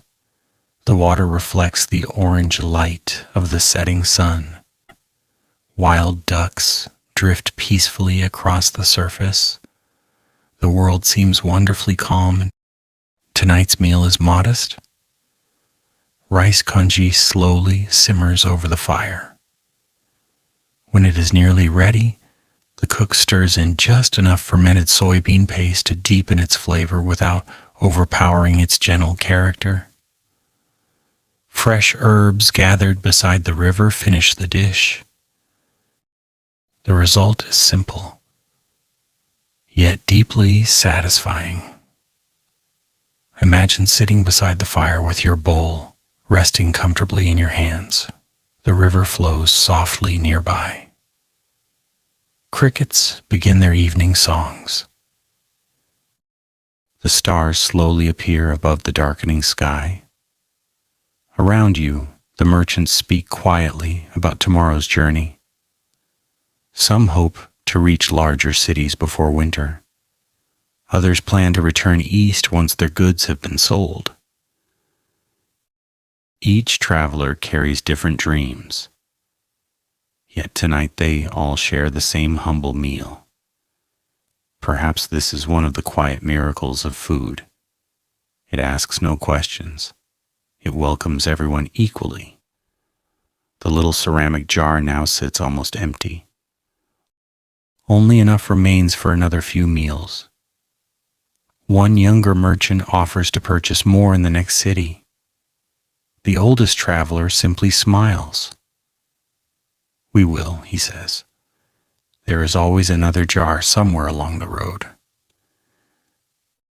Perhaps he is speaking about more than seasoning. Perhaps he is speaking about hope itself. The Silk Road has always been a journey built upon faith. Faith that another village waits beyond the next hill. Faith that tomorrow's weather will improve. Faith that strangers may become friends. Faith that home still exists, no matter how many miles lie between. And sometimes, faith arrives in something as small as a spoonful of fermented soybean paste stirred gently into a simple pot of soup. The fire slowly settles into glowing embers. The little ceramic jar is wrapped carefully once again. The river continues flowing through the quiet night, just as it has for thousands of years. Above the ancient stars watch silently over another peaceful camp. Tomorrow, another forgotten food of the Silk Road will tell its story, reminding us once again that history is often carried not only by kings and caravans, but also by the humble meals shared beside their fires. The ancient trail snack that fueled Silk Road traders across continents. The river has quietly disappeared behind the caravan. Its gentle waters now belong to yesterday's memories, flowing patiently toward lands the travelers may never see again. Ahead, the ancient road stretches across broad valleys where wild grasses dance beneath the morning breeze, and distant hills rise softly beneath a sky painted with the pale colors of dawn. The day begins peacefully. The air is cool enough to make every breath feel fresh, yet warm enough to promise another pleasant journey. The merchants have learned something during these many weeks together. Not every meal requires stopping. Sometimes the road itself becomes the dining table. Imagine yourself walking beside one of the older caravan leaders. His pace is slow but remarkably steady. He has crossed these routes more times than he can remember. His beard has turned silver over the years, yet his eyes still carry the quiet confidence of someone who trusts the road without ever underestimating it. As the morning sun rises higher, he reaches into a small cloth pouch hanging from his belt. Inside is a mixture that looks surprisingly simple. Several walnuts, a handful of almonds, a few dried jujubes remaining from the previous oasis, perhaps one or two dried apricots traded from a Central Asian merchant several days earlier. Nothing expensive, nothing extravagant, just nature's quiet generosity gathered into a single pouch. He smiles gently before offering you a handful. There is still a long road ahead, he says softly. You should keep your strength. You thank him and examine the mixture in your hand. The walnuts are rough and deeply wrinkled, their shells already removed before the journey began. Their uneven shapes almost resemble tiny human brains, something ancient people often noticed long before modern science explained their remarkable nutritional value. Beside them rest smooth almonds. Their pale brown skins remain untouched, protecting the rich nut hidden inside. Together they have traveled hundreds of miles without complaint, without spoiling, without asking for careful preparation. The first walnut breaks easily between your teeth. Its flavor is rich and earthy, carrying a gentle bitterness that quickly gives way to a satisfying sweetness. Then comes an almond, crisp, mild, wonderfully comforting. The combination feels perfectly balanced. As the caravan continues walking, no one needs to stop. No fires are lit. No cooking pots appear. The simple handful of nuts quietly does its work. For Silk Road traders, this was priceless. Every unnecessary stop consumed daylight. Every delay increased the chance of arriving late at the next safe resting place. Food that could be eaten while walking became one of the journey's greatest companions. Picture yourself looking across the valley. The caravan stretches like a slow-moving ribbon across the ancient landscape. Camels walk patiently one behind another. Their shadows grow shorter as the morning advances. A shepherd waves from a nearby hillside. Children pause beside a small village to watch the remarkable procession pass. Some smile, some simply stare in quiet wonder.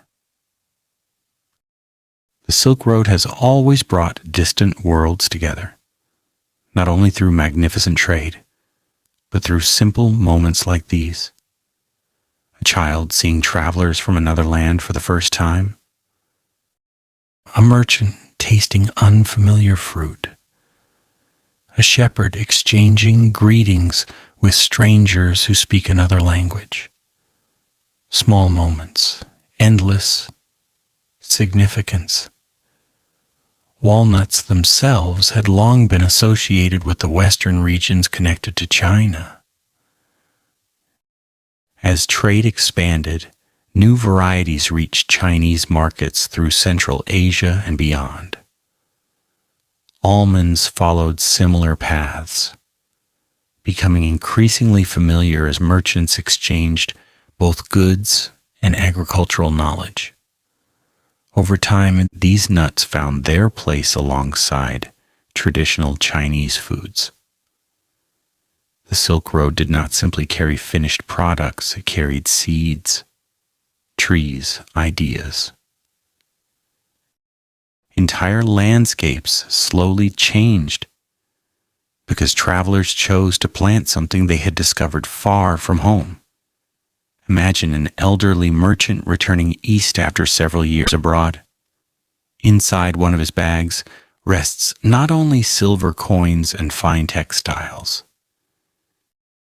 Hidden carefully beneath folded cloth lies a small pouch of walnut seeds. He plans to give them to his brother. Perhaps they will grow. Perhaps they will not. But every great orchard begins with quiet hope. The afternoon sun grows warmer. The caravan pauses briefly beside a narrow stream where clear water flows gently over smooth stones. No elaborate lunch is prepared today. The merchants simply refill their water skins while continuing to enjoy their trail mix. Some add pieces of sesame flatbread left from earlier days. Others combine walnuts with roasted chestnuts they carefully saved from the forest. Every traveler creates a slightly different meal. No recipe is written. No measurements exist. Only experience. Only necessity. Imagine sitting beneath a willow tree beside the stream. The cool shade offers welcome relief. Nearby, two merchants quietly discuss tomorrow's route. One believes they should follow the northern road. The other prefers the southern valley. Their conversation remains calm. Both understand that many roads eventually reach the same destination, just as many foods nourish the same journey. As afternoon slowly begins surrendering to evening, the caravan approaches another caravanserai. Its tall stone walls have protected travelers for generations. Within the courtyard, merchants from many lands have already arrived. Some speak Persian, others Turkish. Some wear robes unlike anything seen in eastern China. Yet as evening meals begin, a familiar sight appears again and again. Small bowls filled with walnuts, almonds, pistachios, hazelnuts, dried fruits from many distant orchards. Every culture has discovered the quiet wisdom of carrying nature's simplest foods. One Persian merchant notices the Chinese traveler's mixture. Smiling warmly, he offers several fresh figs in exchange. The trade is accepted immediately, not for profit, simply for curiosity. Each man wishes to taste something from another homeland.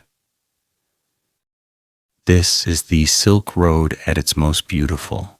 No bargaining, no calculations, only generosity shared beneath the evening sky. Later that night, after supper has ended, the travelers gather around a small fire. Someone cracks several remaining walnuts using 2 smooth stones. The sound echoes softly through the peaceful courtyard. A young boy watches with fascination. The old merchant smiles and hands him the first walnut. The child beams with quiet happiness. No language is needed. Kindness has always spoken clearly. Imagine looking upward. The stars seem brighter tonight. The air is still. The fire glows warmly against the cool darkness. In your pocket remains one final almond saved from the day's journey. You eat it slowly, not because you are still hungry, but because simple things deserve to be appreciated. History often celebrates the kings who ruled the Silk Road, the generals who protected it, the wealthy merchants who grew rich from it. Yet thousands of ordinary travelers completed extraordinary journeys carrying nothing more remarkable than a pouch of nuts beside their belts. Those humble handfuls of walnuts and almonds quietly fueled caravans across deserts, mountains, forests, and endless plains.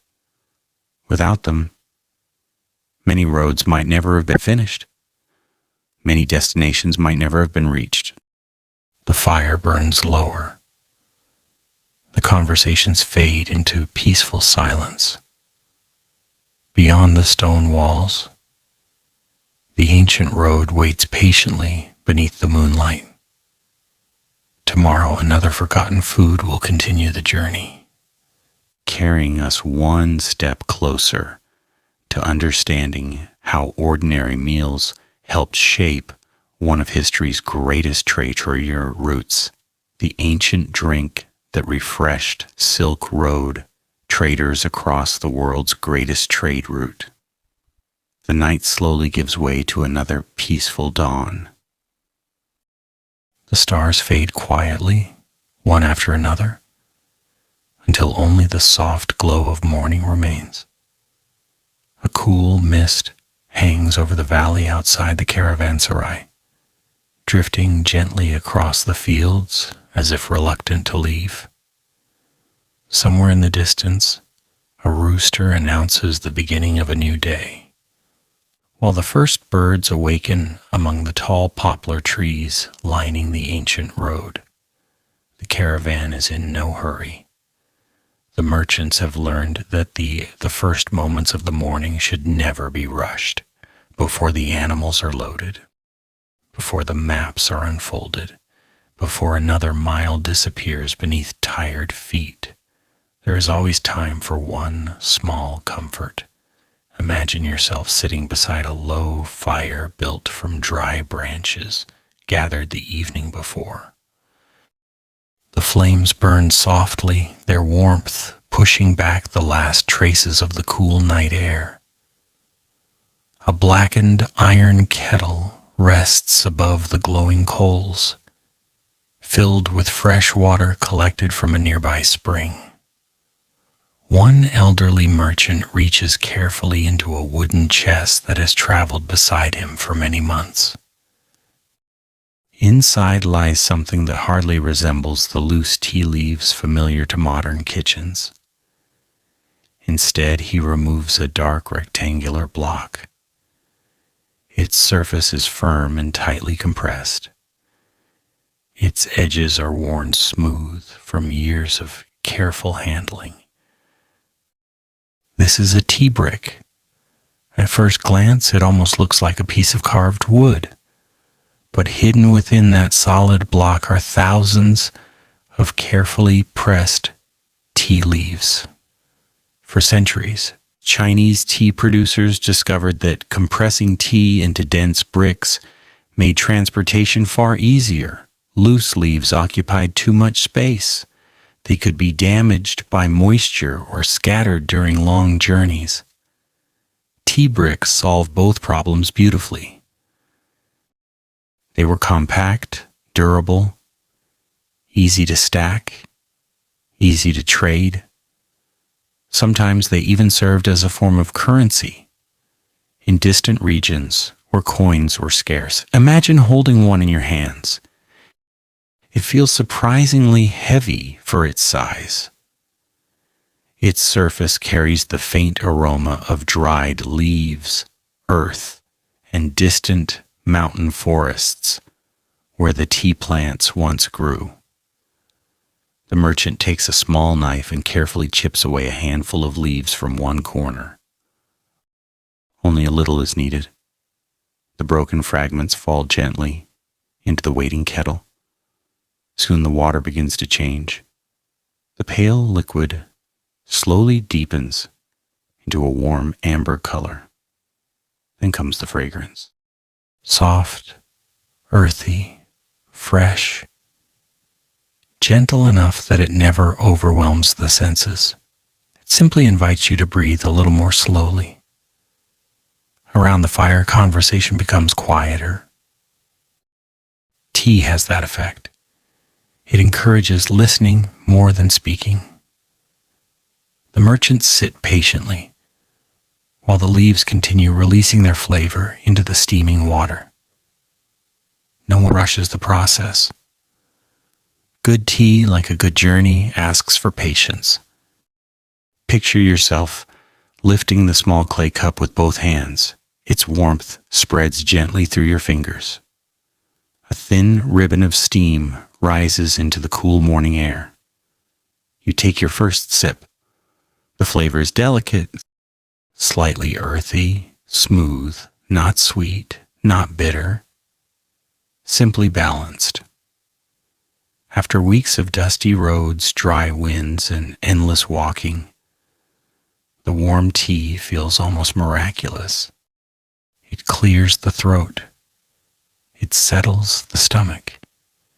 It calms the mind before another demanding day begins. Long before tea became one of the world's most beloved drinks, it had already become an essential companion for Chinese travelers. The Silk Road carried silk across continents, but it also quietly introduced tea to many distant peoples who had never tasted it before. Some foreign merchants were curious. Others were skeptical. A few considered it strange. Yet many who accepted a warm cup soon discovered its quiet charm. Unlike expensive luxuries displayed proudly in marketplaces, tea asked for nothing except a little hot water and a moment of stillness. As the caravan resumes its journey, several tea bricks are carefully wrapped inside cloth and secured among the cargo. Though valuable, they are not displayed like precious silk or polished jade. Their value is understood by those who know. The road stretches across rolling plains beneath a sky filled with drifting white clouds. By midday, the sun grows warmer. The travelers pause beside a clear stream flowing over smooth stones. Water skins are refilled. The kettle appears once again.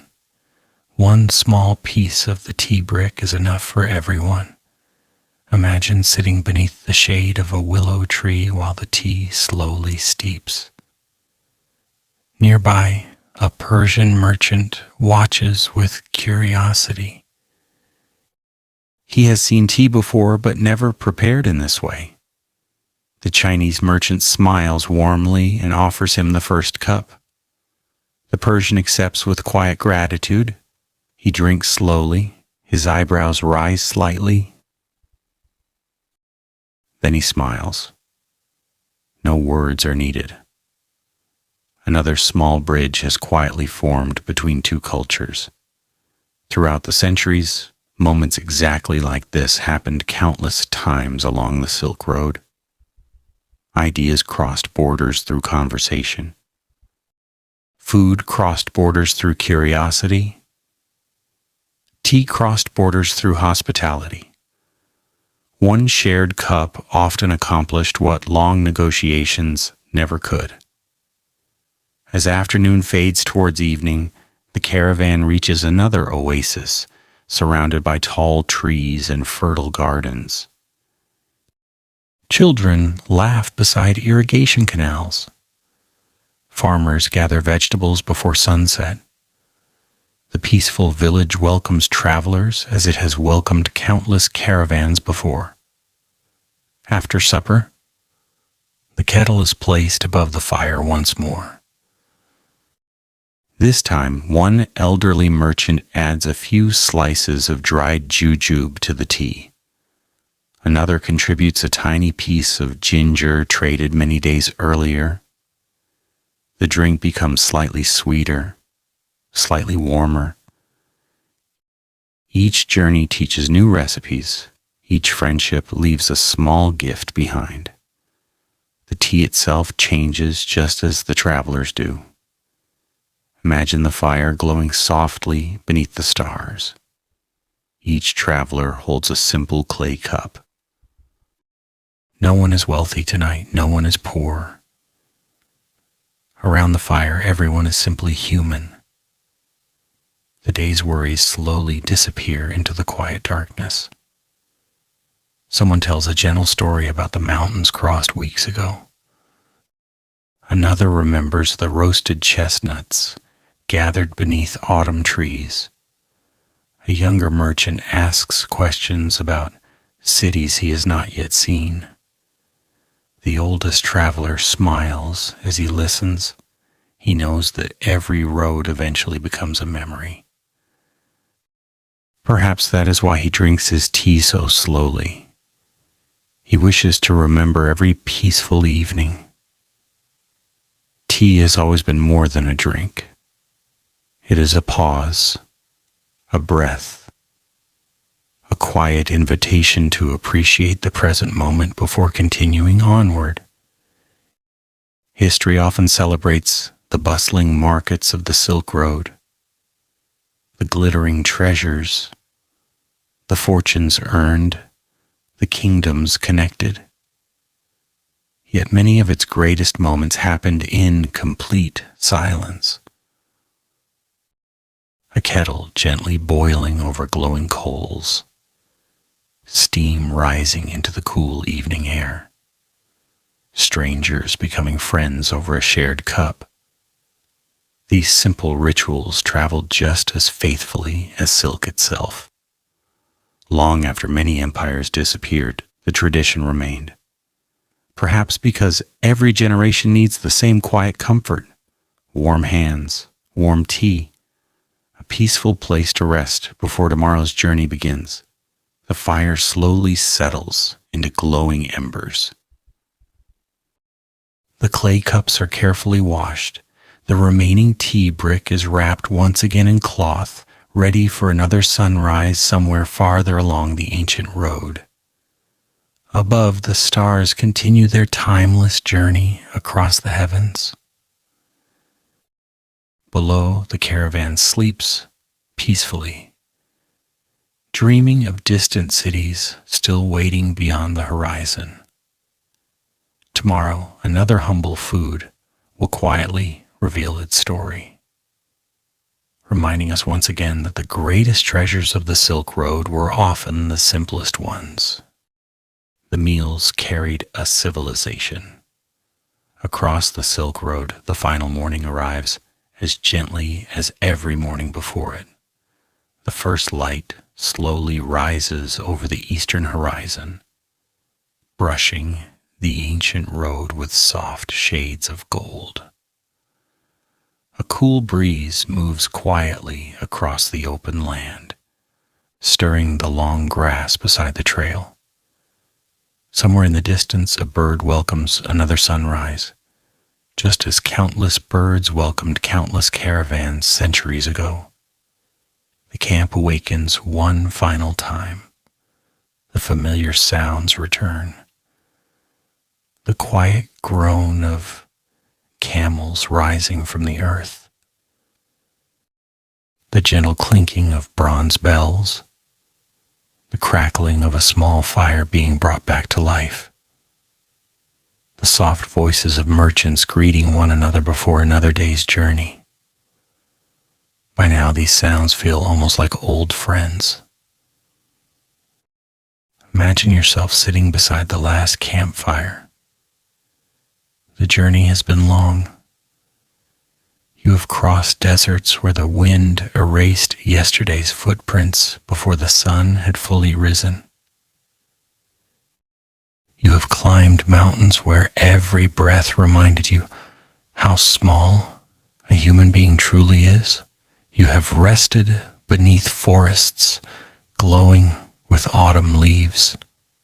You have shared meals in quiet villages, bustling marketplaces, lonely caravanserais, and peaceful oases where cool water seemed almost miraculous after weeks of dust.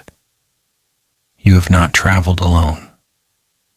Beside you walked merchants carrying silk that would one day decorate royal courts, monks carrying sacred writings toward distant temples, craftsmen searching for opportunity, guides who knew every river crossing by heart, camel drivers who could read approaching weather simply by watching the clouds. Each person carried something valuable. Yet perhaps the most valuable things were never packed into wooden crates. They were packed into small cloth bags. Simple meals, ordinary foods, quiet companions. As the morning tea gently steams above the fire, you find yourself remembering them one by one. The warm millet cakes that welcomed the first sunrise of the journey. The long wheat noodles, prepared by skilled hands in a bustling oasis town. The soft mantu that reminded weary travelers of home. The gentle bowl of rice, congee, that restored tired bodies after difficult days. The dried yak meat that gave strength while crossing icy mountain passes. The sweet dates and jujubes that brightened endless afternoons beneath the desert sun. The roasted chestnuts shared beside peaceful autumn fires. The crisp sesame flatbread that traveled faithfully through weeks of changing weather. The rich fermented soybean paste that transformed the simplest soup into something deeply comforting. The handfuls of walnuts and almonds quietly eaten while walking mile after mile. The warm tea that invited strangers to become friends. And the hearty evening stews that welcomed every traveler back to the fire at the end of another successful day. None of these foods were famous. No emperor built monuments to them. No poet filled entire books celebrating their greatness. Yet together they quietly accomplished something extraordinary. They carried people across continents. History often tells us about the magnificent treasures of the Silk Road. Silk, jade, gold, glass, porcelain, rare spices, precious stones. Those treasures certainly mattered. They enriched kingdoms. They transformed economies. They inspired explorers. But magnificent treasures alone cannot cross a desert. Silk cannot satisfy hunger. Gold cannot restore exhausted legs after walking 30 miles beneath the summer sun. Jewels cannot comfort a homesick traveler sitting alone beneath unfamiliar stars. Only food can do that. Only simple kindness shared around a campfire can do that.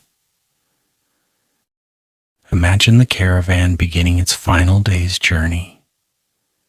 The road stretches westward, disappearing beyond gentle hills bathed in the soft light of early morning. The merchants walk quietly, not because they are sad, but because long journeys teach people to appreciate silence. Sometimes the road itself becomes a teacher. It teaches patience, humility, generosity, resilience, gratitude. Every meal shared along the way has quietly repeated those lessons. A traveler with 2 pieces of bread learns to share one. A merchant with extra dried fruit offers it to someone struggling through the afternoon heat. A cook stirs another handful of grain into the pot. because unexpected guests have arrived before sunset. No written law demands these actions. The road simply encourages them. Over thousands of miles, strangers slowly become companions. Companions slowly become trusted friends. The Silk Road was never merely a network of trade routes. It was a network of human relationships. Every shared meal strengthened those invisible connections.